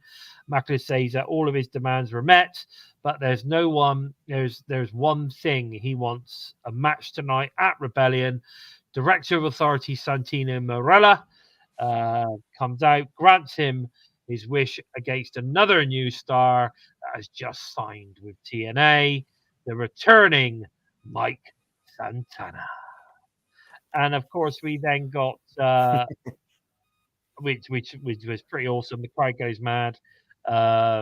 Very exciting stuff. So Mike comes out, gets a massive reaction, does the whole going into the crowd stuff, and ripping t-shirts off and all that kind of stuff. All good stuff. Great to see him. Join the join the roster. So hopefully we're going to get loads of Mike moving forward. The guy deserves a chance to show what he can do as a singles guy, and I'm looking forward to it. But let's get into the match. So Santana dives over the top rope, wiping out Macklin on the floor. The fight spills outside, where Macklin sends him face first into the steel ring post. Back in the ring, Santana avoids caught in the crosshairs. Santana hits a rolling buck 50 to create an opening. Santana continues to build momentum with the Enziguri. Then spikes Macklin with a Death Valley driver. Great move. Macklin counters the STB clothesline with a running knee. Macklin almost puts him away with a jar head, but for two. Santana hits the running cannonball for a near fall of his own. Santana is caught in the crosshairs, but it's still not enough to keep him down. Santana successfully hits the STB clothesline to score the huge victory over Steve Macklin. Now, I'm happy Steve Macklin has signed. Yeah. I'm really excited for that. So, which is great. I think him versus Steve Macklin was a good match to start with. It's almost like a standard now. You come in, if you're coming in, you got to face Steve. Simple as that. And because he's gonna give you a match. Yeah. My problem with it is as a former world champion, and he's literally just re-signed, his first match back in is against an incoming, big name to a degree, right? And he loses. Bit disappointing, but it was a really, really good match. And of course, somebody has to win. Yeah. I'm a Steve Macklin mark. You know, I want him, you know, to be pushed to the moon. However, Mike Santana is a big deal, and I think it's great to have him on board, and fair play. What do you think on this one, Joe? Oh God, the match was incredible. I feel sorry for the guys at the side where all the lights are, because those lights kept getting knocked off by about 3 or 4 different matches. They kept knocking the lights off. I think it hit Lights out. one of the Lights off. I think it hit one of the guys up at ringside in 1.2. I think it was during this match, or Kazarian and Eric Young. They knocked the lights off and it hit one of the guys on the side of it. He's sorting all the tech equipment out. But this match was incredible. It's just so amazing to see Santana back. This is my first time seeing him in the ring since AEW 2020.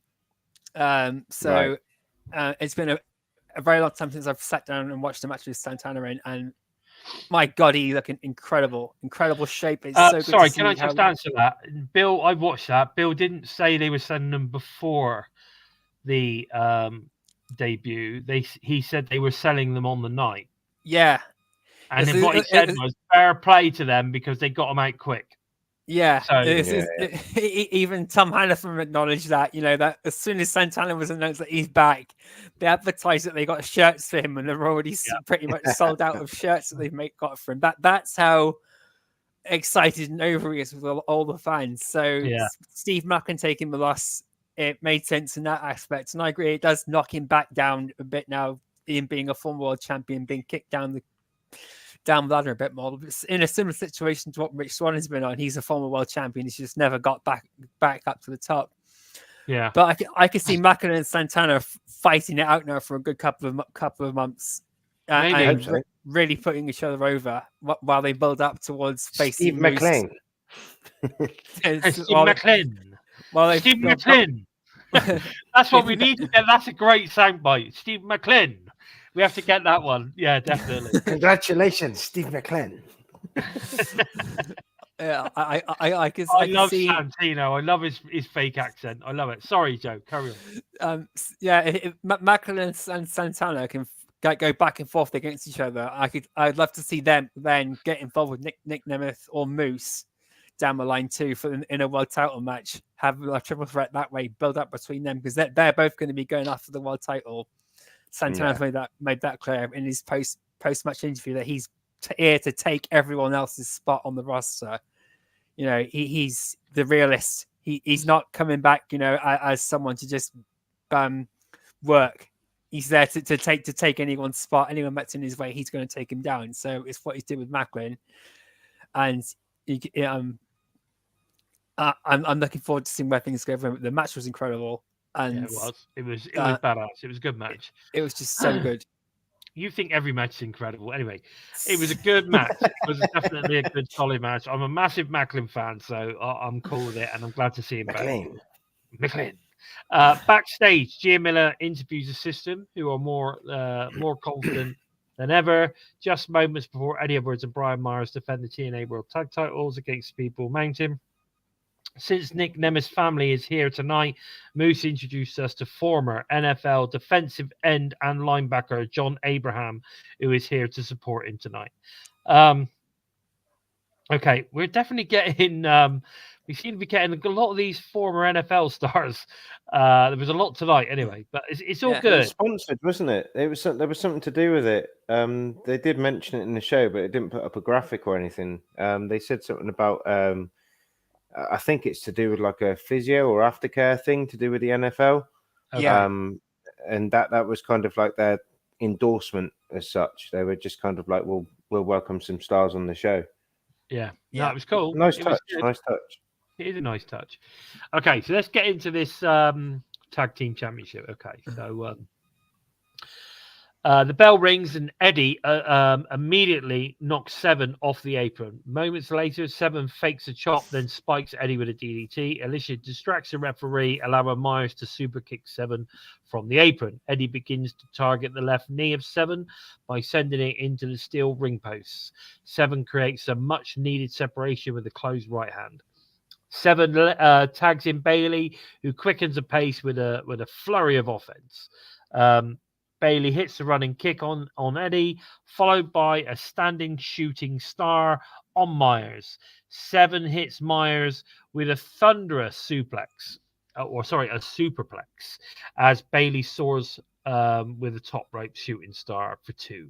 Eddie drags Bailey out of the ring, allowing Myers to retarget the knee of Seven. Bailey breaks Eddie's submission attempt with a series of kicks. Bailey kicks Eddie into a dragon suplex from Seven for a very close near fall. Eddie pushes Seven into his own partner. Eddie hits the backpack stunner on Seven, followed by the top rope elbow from Myers for yet another near fall. Seven hits the Birmingham Hammer on Eddie. They talk about the Birmingham Hammer a few times on Eddie. Bailey follows up with the Ultimate Weapon, but Myers breaks the pin in time. Bailey leaps off the apron, but Myers spears him in midair. That was so good. That it was really good. Timing. Yeah, mate, it was good. Eddie and Myers put Seven away with a roster cut Boston knee party combo. 1, 2, 3.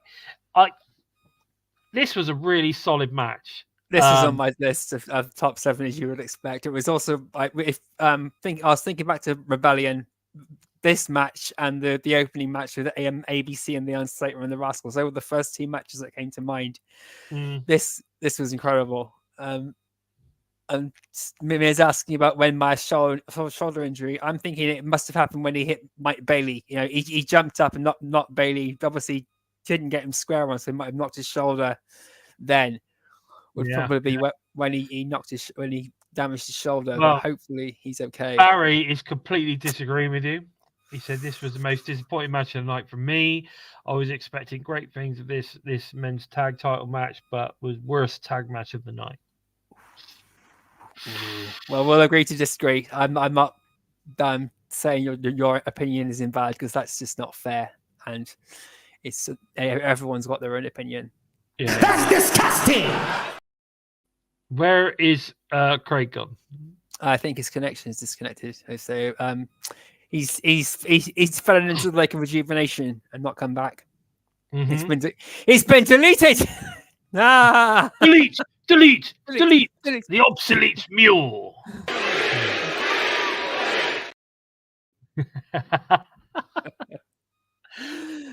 I'm supposed to be the obsolete one. Sorry, what was your feedback on the match? Sorry, I interrupted you too. You continue. I thought I thought it was a solid match. Like I said, it wasn't out there, but I thought it was a fairly solid match. It could have been better. It definitely could have been better, but I think it was a good solid match. A shame that Myers has been injured, because that could sort of kind of hinder storylines moving forward. But we'll have to see. I mean, it could mean we could end up with like Moose standing in and tag matches or something. I don't know, but good thing about them being a faction is they could potentially carry on doing matches, and Moose could potentially take his spot. But then that obviously rules him out of potential matches for the world title. So I don't know. I don't know where they'll go with that, but it is a shame. Yeah. Now, I did think that Mike Bailey and Trent Seven were going to pick the victory up, but until Myers broke that pin up, it was really, really close right up until then. So, but for me, the system was my pick to win, simply because the system. Brother Craig, I knew. That's not weird at all. No.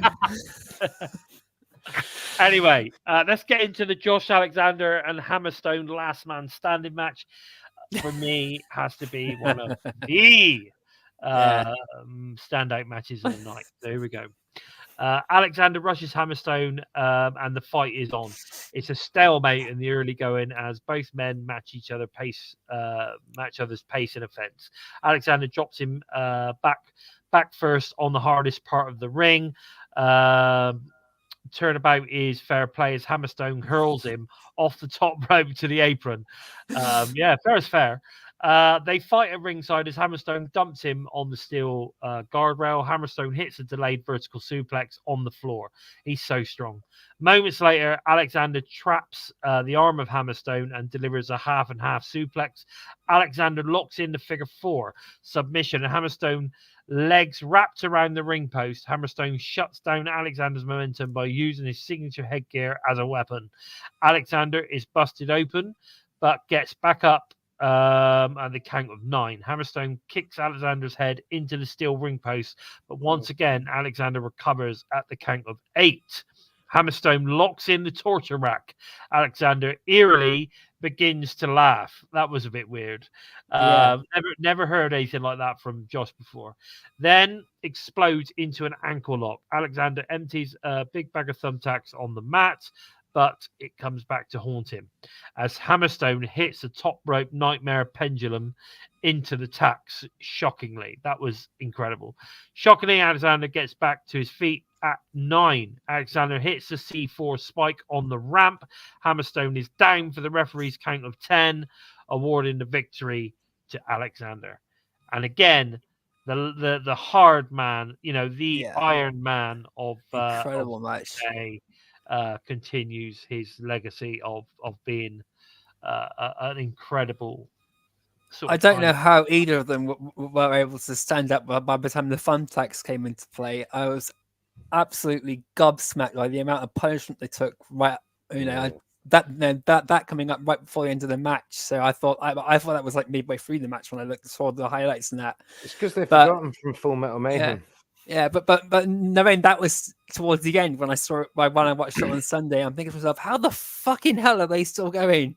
It's seriously insane. The amount of punishment those two dished out to each other in this match was unbelievable.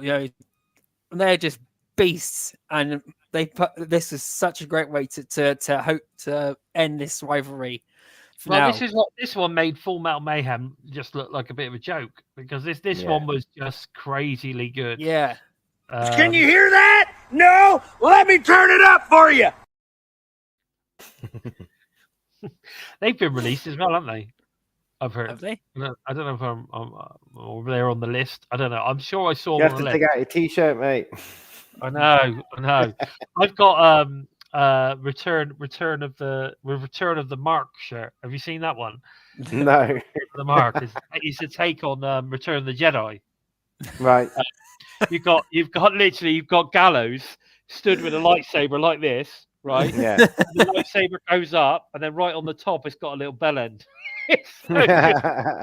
It is so good. I love it. Anyway, I loved all that stuff. Like, for me, like I'm like, I know that a lot of people are not overly keen on the Good Brothers as the Good Brothers, but like Luke Gallows, I'm massive fan. I'm not so bothered about Carl Anderson, but I love Luke Gallows. I think he's brilliant. I love his character work. Yeah. I love his character work. All of that stuff. Like what we just saw. I love that stuff. I love put that soundbite on again. I love that soundbite. I love that soundbite because he is just so funny. Can you hear that? No? Well, let me turn it up for you. See what I mean? Just mate, I love that character, Sex Ferguson. In the Scrotissimus region. Yeah. Sex Ferguson is brilliant. When they went to Canada to try and fight the North in Canada, all the Briscoes, and they went to the chicken farm to fight the Briscoes. Oh man, that was moments like that were fantastic. I'd love to see him back in. I say back. I'd love to see them turn up in TNA. Yeah, imagine the Good Brothers versus ABC. That'd be incredible. Well, I don't know. See, that's the thing. Yeah. I think as a tag team, I never really, I couldn't really get behind them as much. But as I guess it's because I wasn't so keen on Carl. I guess. To be fair, though, I will say that I think Gallows is one of the most underappreciated members of Aces and Eights. Because he's one of the best big men in the business, mate. He can move as well. He's pretty quick for for his size and stature and that.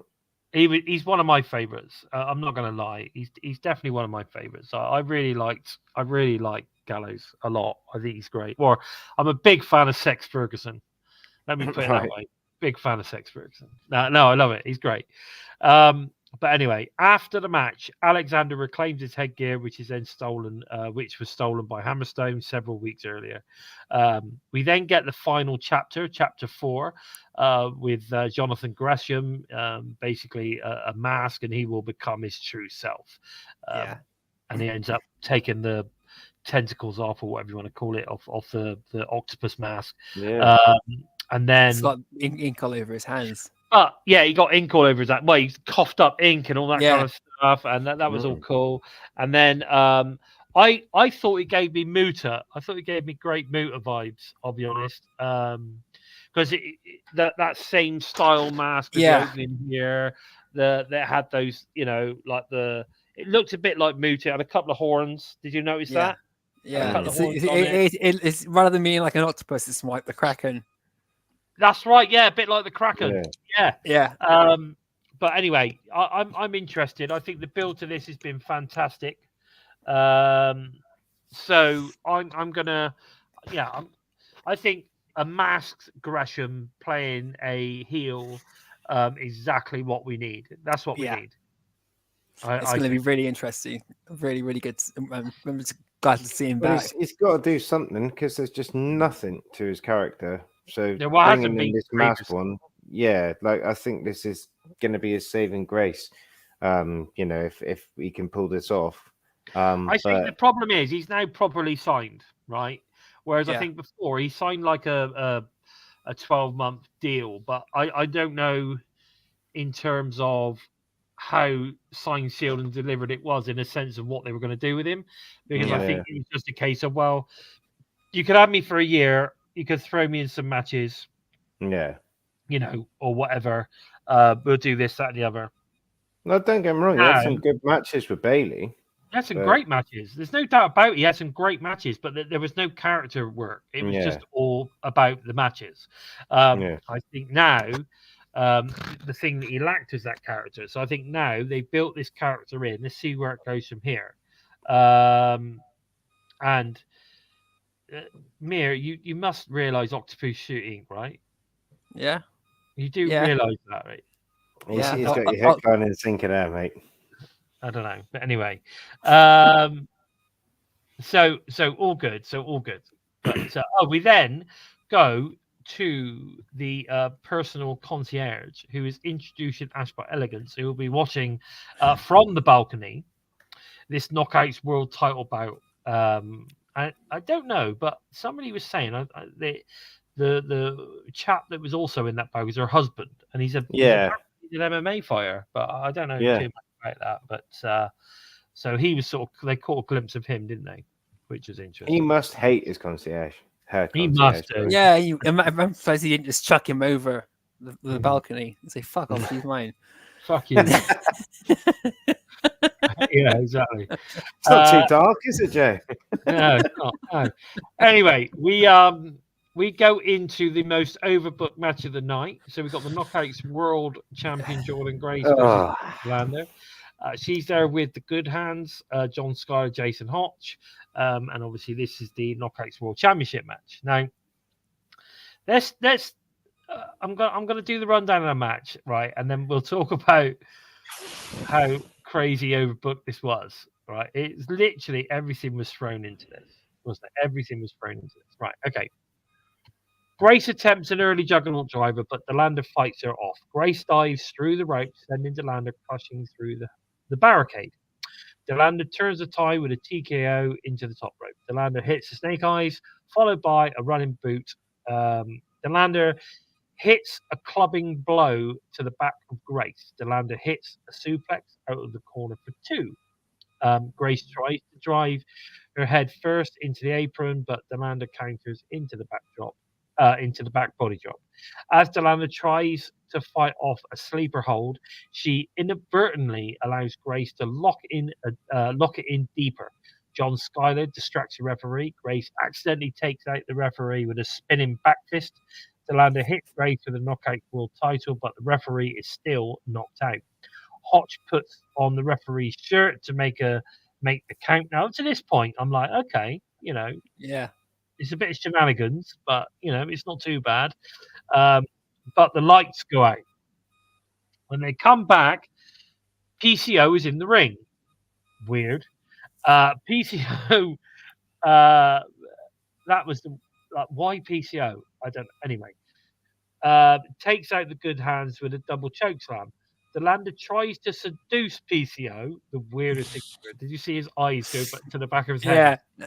He's like, oh. And then he goes. Anyway, PCO.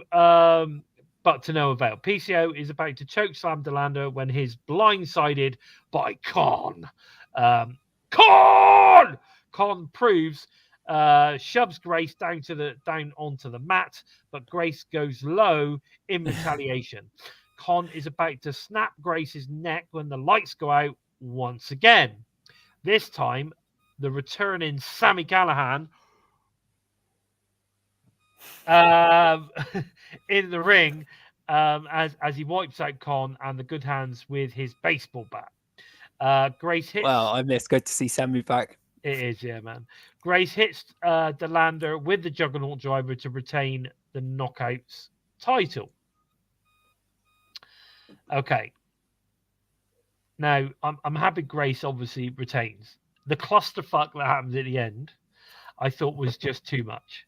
This is as bad as Josh Matthews' shirt and tie combination. It was. Yeah, it was. Now, it wasn't so much the ending for me. It's just Jordan Grace has worked with Seth Delander before. She's worked with bigger opponents like Savannah Evans, Taya Valkyrie, Giselle Shaw's even taller than her. And she's done amazing. She's been able to put together amazing strings and moves and that with her there. But she just seemed completely out of step and out of place with Seth Delander in this match. She almost like she didn't know what the hell to do with her throughout most of them. Or was it just Steph? Or was it Steph Delander that was a problem? I don't think it's Jordan. Yeah, I'm just immediately putting like singling one person out, which is pretty bloody stupid. So do bear with me. It's just like both of them. They had a fucking brilliant match the last time they faced off each other, but that was also 2 years ago. So and Seth Delander's changed a hell of a lot. So there's also that for me to. I'm going to say, Joe, I don't have too much issue with what happened before. Like, if they'd have kept the match going, it'd probably been really good. My issue is they introduced PCO and obviously that PCO and Con coming out didn't make much sense. That was just needless. It was too much. Like the PCO thing was like, the lights go out. Oh, and then it's PCO. It's almost like it's a it false. It wasn't even a smooth transition, though, was it? It was like he's doing the count, and then he's like staying up in the air. Then the lights went out. Like there was like a good 2 or 3 seconds. The crowd booed. The lights come up. There's PCO, just slowing the whole momentum down. The crowd go wild. The crowd did go wild though when PCO was stood there. Yeah, mild at best. They went wild, man, as they always do for PCO. They love him. But listen, I just felt for me that PCO and Con was not needed. It was overbooked. Yeah. You didn't need that moment. You didn't need it. No. That didn't need to happen. The lights went out. Sammy was there. Sammy helped. Jordan, boom, she gets the win, done. Yeah, if they just kept it at that, the match would have been a lot better, and that's what the chat is basically saying too. If they just kept it with Sami Callihan coming in, because Sami Callihan just being the one ace up Jordan's sleeve rather than having Khan as well, it just didn't make sense. But the thing is, I think if they'd have done it like that at that point, everyone would have gone, "Oh, it was Sammy coming back." Yeah, but because they had PCO and Colin as well, so everyone was like, so what's going on here? This is a clusterfuck. Yeah. You suck! Yeah, you suck! You're fat! But the thing is here... Barry. Yeah. Well, I suppose that's true. We did get to see a left hit. Yeah, the match needed left hits. Yeah, maybe that's what it needed, a bit more left hit. But... talk about a banger. Yeah, that would have been a banger. But I just think it was just too much. It was overbooked. It was too much thrown in, and it was unnecessary. They could have done the lights out. Sammy could have come in with his baseball bat, saved the day. Jordan wins, boom, done. Everyone then goes away thinking, oh, it was all about Sammy's return. You know what I mean? Stop. Yeah, sorry, mate. You're a bunch of Me fucking and Joe have children. gone on. You're a bunch of fucking children. I'm working with fucking amateurs. Oh, we got CM Punk in the corner. Yeah, right. But anyway, so yeah, that's my thoughts on it. I think it was just too much. It didn't need all that. Get it off your chest, Joe. He just needed a bit more support. Yeah, he does. Who does? PCO needs a bit more support. He's fat! But anyway, so it was. But that's my thoughts. I don't know what you think. That's what I think. No, mate, I'm with you. Like it was massively overbooked, and I personally felt a bit gutted because it took a bit of the shine off of Sammy coming back. Yeah, I'm really, really glad he's come back, but putting him as a comeback star in a match where there's so many different current stars, I don't know. But then I could be wrong. It might have even been Sammy's idea, because this is out of the people who have returned to TNA. I know everyone's banging on about Matt Hardy and how popular it is and stuff. I know that Mike Santana, that's huge, but I personally think that Sammy is the biggest thing that we've signed there, because Sammy isn't just a wrestler. Sammy isn't just good on the mic. He's an asset. He's going to do so much for TNA backstage. And I just honestly, I think it was to me, put in a different world, it'd be like a team signing Ronaldo. He's the biggest asset out there to me personally. I know people disagree, and like we said away from this, we said about Sammy's physique and stuff like that. He doesn't look like a real athlete as such, but it's just I really think that the mind that he's got. If you look at what he's done with Wrestling Revolver while he's been away. Yeah. Do you know what I mean? If we can have some of that, sign me up. Yeah. Do you know what I mean? I'm all for it. I'm a massive Sammy mark, and Sammy versus Macklin is just going to be. I need to see that. That'd be insane. That'd be a match. I want to see, Sammy and Macklin and Sammy and Santana down the line. Yeah. And Sammy and PCO is something I'd like to see too, as well. But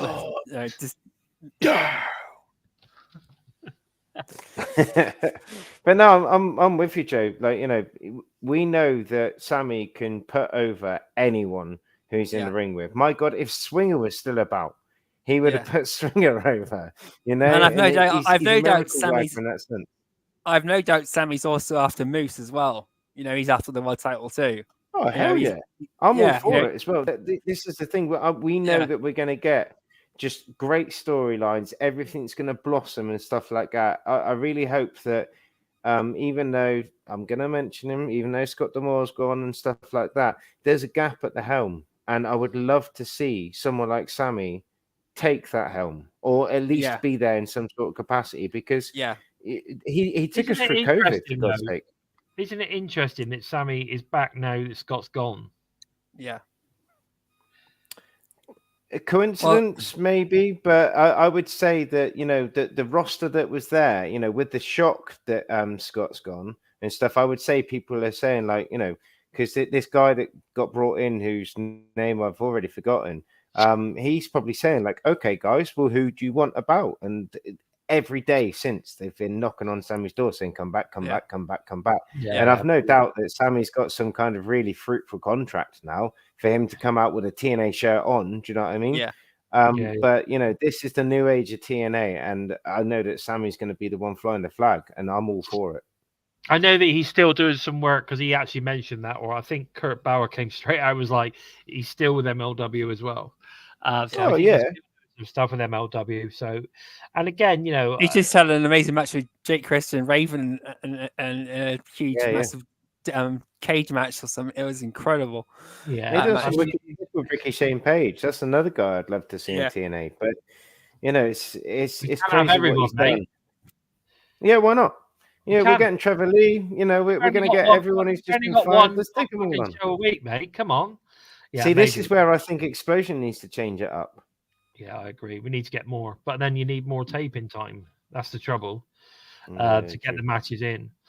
But anyway, we then get the reveal on Saturday, July 20th. TNA Wrestling celebrates its 20th Slammiversary.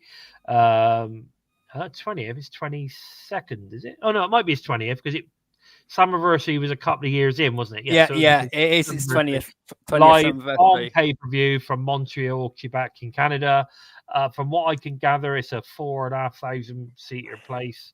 Amazing. Which should Amazing be pretty venue. cool. They've not been there for, fuck me, a good, 15, 16 years, I don't think. Yeah. So, yeah, it should be good. We also know Montreal is a big wrestling town. So, I think they're all going to come out and we're going to get an amazing Slammiversary there. It's going to be amazing. We then get told that Nick Nemeth's family is ringside. Of course, Ryan, his dad are there, to watch his TNA World Championship match against Moose. Okay, let's get stuck into it. So, obviously, Moose comes out. His entrance is still epic. I'm sorry, it just is. Nemeth, I love the way he stands there. Like he's like, I love that. Yeah, I love it. Yeah, it's awesome. Really pumping himself up. Yeah, love it. He does it to the crowd when they say it as well, don't they? Yeah. Moose. Moose.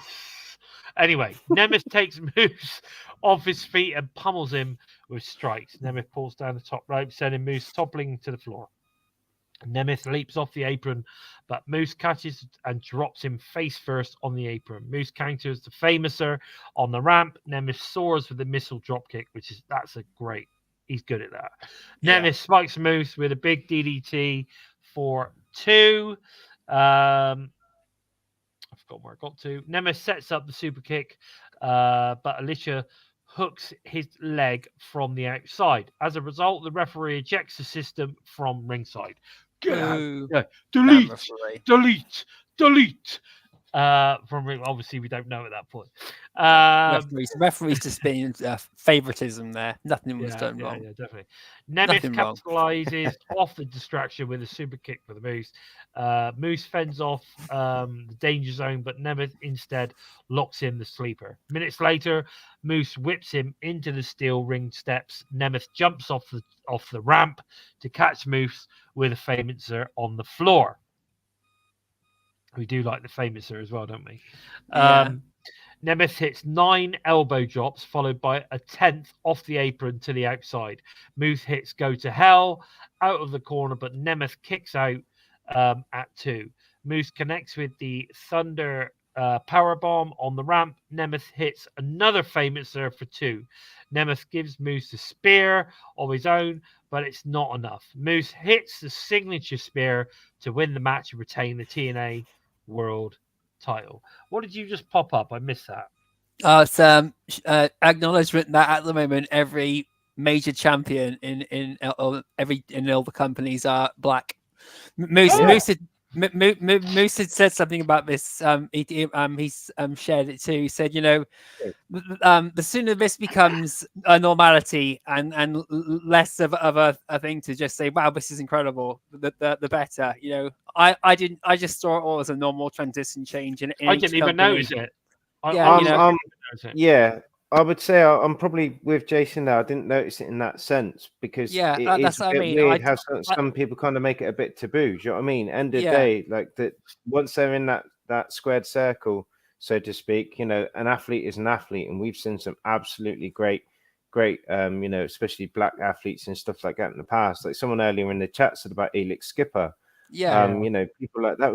We've had some absolutely great ones, but it is, as Eric Isaac said there, it's a glorious era in wrestling, and long may it continue. It's just great to see everyone as an equal. Do you know what I mean? But it needs to be. They need to just get rid of that kind of like that factor and just be like Jason said. It's regard. We don't look at wrestlers as color, do we? We see wrestlers. I just look at whether. I personally don't see that, so I didn't even. That's basically what Moose is trying to Moose is trying to put across too. You know, let's just, you know, it's becoming the normal now. Stop like highlighting it as something spectacular and original, or you know, or something like that. He says, exactly. Period. Yeah, no, I get it totally. Moose's tweet, I've got it up here. It's let's normalize it so we don't acknowledge it. Is what he's exactly. saying. Yeah. We don't need to acknowledge that. It's just the way it is. Normalize it. If they're the best, they're the best. Yeah. That's it. But anyway, after the match, the system come out to celebrate with Moose. Then the lights go out once again, and it's broken Matt Hardy. Hardy takes out yes, with the TNA World Title. Rebellion goes off the air to the sound of the crowd shouting, "Delete! Delete! Delete! Delete! Delete!" Delete. Yeah, there you go. So there you go, guys. That wrapped up. Wonderful. Oh, wonderful! Yes. Yeah. So that wrapped up the show, and I'm going to give it a solid 8 out of 10. I thought what brought it down was the clusterfuck of the Knockouts title match, and like you say, there was a few little mishaps through some of the matches that don't normally happen.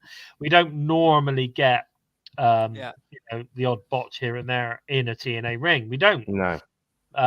Very rare does that happen, and I think we had a few issues match wise tonight, but we also had some absolute bangers as well. But there you go. And I agree with Barry. Matt Hardy is either going to be brilliant or he's going to be terrible. But either way, it's going to be fun to watch. And eyes on the product, regardless. Exactly, Joe. He's going to get people watching because everyone wants to know what Matt Hardy's up to at the minute. And I did see like a comment. Someone else said, "Oh, they're only doing it because of the storyline in WWE." And I thought, well, if there's a crossover. Like, not being funny, WWE, they had the Hardy compound on their show as well. Yeah. It's not exclusive. By all means, if we get to see a build up to it, so does everyone else. Because everyone's going to be like, well, how did it get to this point in WWE? So they're going to, come and check it out. So it's win-win all round, and I'm happy it's happened. I won't be happy if it is Matt Hardy to take the belt off of Moose. That's not going to happen. No, that's not going to happen. I think it's all about building Moose. Let's give the TNA talent. How about Matt Hardy versus the Radio Kid, and he becomes the DMC champion? Oh God, that'll be an interesting match as well. And then what will he do? That would be wonderful. But think about it. A digital media champion, version 2 or version 3 or whatever of Matt, maybe transitions into a different version. I'm talking shit. Yeah. No, it's got to be the broken Matt. I think every other version goes into the Matrix. Matt Hardy wins the belt. He then goes into some sort of Matrix. Almost like what's... Yeah. I don't give a fuck. I don't give a fuck as long as we get Vanguard 1. Right? Yes, we need Vanguard. We need Vanguard 1 back. That's for sure. Yeah. What was the uncle called? No, it was Remy's dad. Remy's father. You're on about. He got killed. Didn't he get killed? I think Abyss killed him. Yeah, Abyss killed him. He got killed. But I'll tell you what, I'd like to see Remy come out and do the old piano thing again. That was great. On the grand piano. On the grand piano. Yeah, that was cool, man. That could happen at Slammiversary. What about Maxwell winning the belt again? Maxwell? That would be good. We'd get Maxwell in. He could win the DMT. He pinned Spud, didn't he? That was brilliant. He's a bit older now. He's at least 10, isn't he? He's at least 10 now.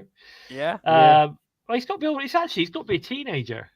No, he's about 9 or 10 years old. Maybe we don't get Jeff. Maybe we get Maxwell. Who knows? That's it. Yeah. It becomes his tag partner. Matt Hardy, Broken Matt Hardy, and his son, Broken Maxwell Hardy.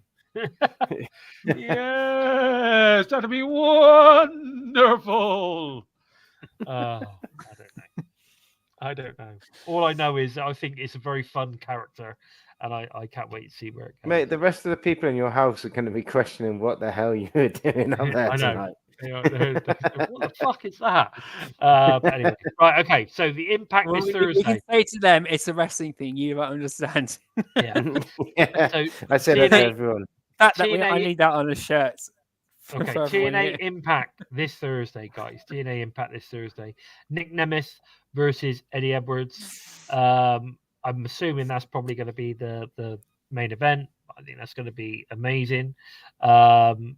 Yeah, that's going to be a cracker of a match. We've got the ballot box battle #1 contender for the X division.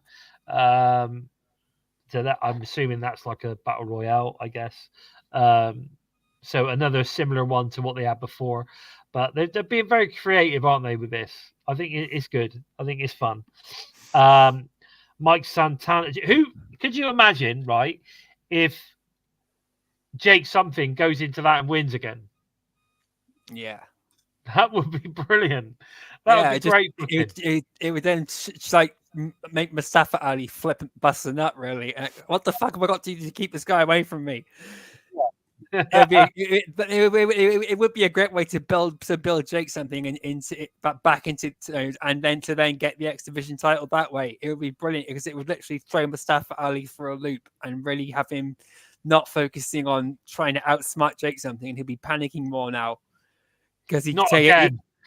Because he had to bend the rules to win last time, and he just basically got out by the skin of his teeth. Then, yeah, man. So if Jake actually, I've seen someone that looks like Broken Matt Hardy recently. I have seen it. Yeah, definitely. And do you know what? I'll set a task. We have to get a selfie with someone that looks like Broken Matt Hardy. Okay. It's only me, Sammy, and Susie, so it's going to be pretty difficult with the French Bulldog and a Staffordshire Bull Terrier. Well, put a wig on him.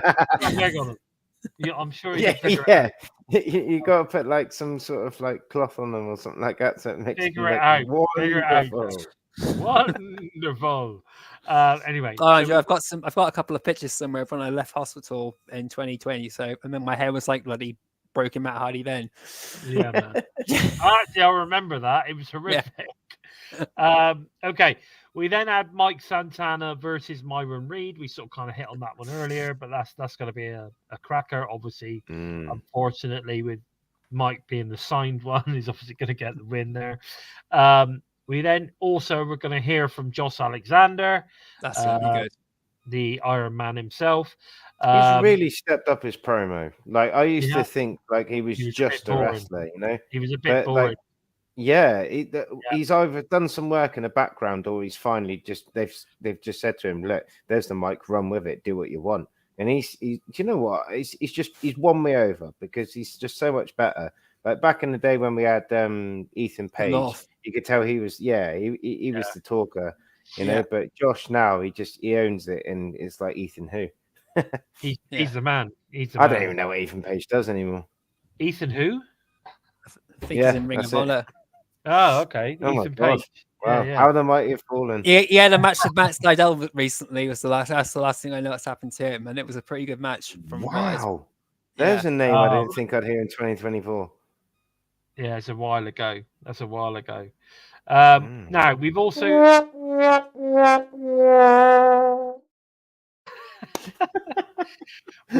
got Sami Callihan versus the Good Hands. I don't know if that's going to be. I don't know if it is. I don't know if it is. They just said Sami Callihan is in action versus the Good Hands. Yeah. So I'm not sure if it is a handicap match or he's going to bring someone in. Sammy said that it's going to be a handicap match. Right. So he said, I'm finishing what I started. Okay. His intention is to go 2-on-1, whether or not it says 2-on-1 or it breaks them down into a tag team match or a 6-man tag team match is to be seen. Okay. Because we could get Jordan Grayson, PCO, and Khan involved. Fair. The lights go out. Johnny Swinger. Yeah. That'd be good. Zaya Brookside versus Ash by Elegance. We've got her as well. That's our knockouts match for the night. I think this is the rubber match now. Yeah, I think that could be an interesting one. Yeah, that could be an extra one. Okay, guys, that is pretty much all we've got time for this week. We're running over 2 hours. We've not done that for a long time. We didn't even do that for Hard to Kill, actually. No, but thanks to everyone for staying with us. Oh, hell yeah. We Very do long. appreciate it, guys. And even if you didn't stay for us the whole show and you might come back a little bit later, we appreciate you. Thank you so much. Now, guys, also, if you want to support the show, TNI UK team, please feel free to super sticker us or head over to prowrestlingtees.com/total-non-stop-impact for some great shirts, or head over to our exclusive Spreadshirt merch store. Links are, of course, below. Of course, we've got the new impacted logo shirts available on there, or merch, full stop. I think we've got all sorts on there, tote bags and hoodies, mugs, all sorts on there. But guys, listen, all the TNI shows are available. All of you listen on the Go fans as audio only by SoundCloud, Spotify, iTunes, wherever you listen to your favorite shows. We are there. I believe it's on Apple, what do you call it, as well now. So we're pretty much everywhere. But where can we find you on the social media, Joe? You can find me on Twitter at JOK Empty Space. You can jump onto Facebook, Twitter, or YouTube. Look for #empty space, #into the void, or if you fancy to tickle your taste buds and you sense humor, #daily giggle. But approach with an open mind and you just might keep your sanity. And if not, you have been deleted. That's wonderful.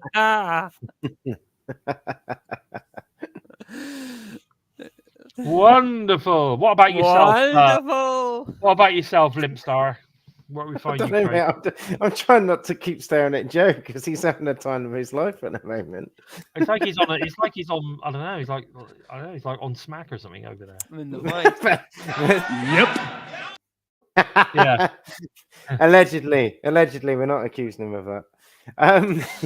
But yeah, myself. If you're watching, you can see there. It's LimpstarUK, all is one word, no space or nothing, on Instagram, TikTok, and Facebook. Literally, I'm always dossing, always about on socials and that. So if you ever want to send a message or anything like that, then I'm always about. Okay. You can find, of course, TNI on the socials, on all socials at We Talk Impact. So if you want to find us, you want to go and follow us, that's where you'll find us, at We Talk Impact. If you're looking to find out more about the Bison, at Lord Bison 45 on the X. I've also got a TikTok account at Bison by Design. Please go and give me a follow. I'm almost at 100 follows. Woohoo! But don't forget, I've not been doing the TikTok in long, so get over there, give me a follow, support me, share me around, where you can check out my my fitness journey. Doing well at the minute. I'm pushing hard, so go and check that out. Please take the time to help us out moving up on the rankings on the YouTube by giving us a thumbs up. Very important. If you're new to us and you like what you see in here, then please consider hitting that subscribe button, and don't forget to give the bell a tickle, a squeeze, or a smash to never miss any of the great TNI content coming out every single week from both teams, the US and, of course, the UK teams as well. With all that said, I've been Bison, and you, of course, have been the Joker. He's deleting everything away. He's deleting us. He's trying to delete me. What's going on? And of course, the Limpstar UK. This has been episode 178 of Impacted. Take care, everyone. Delete. Take care, guys. Delete.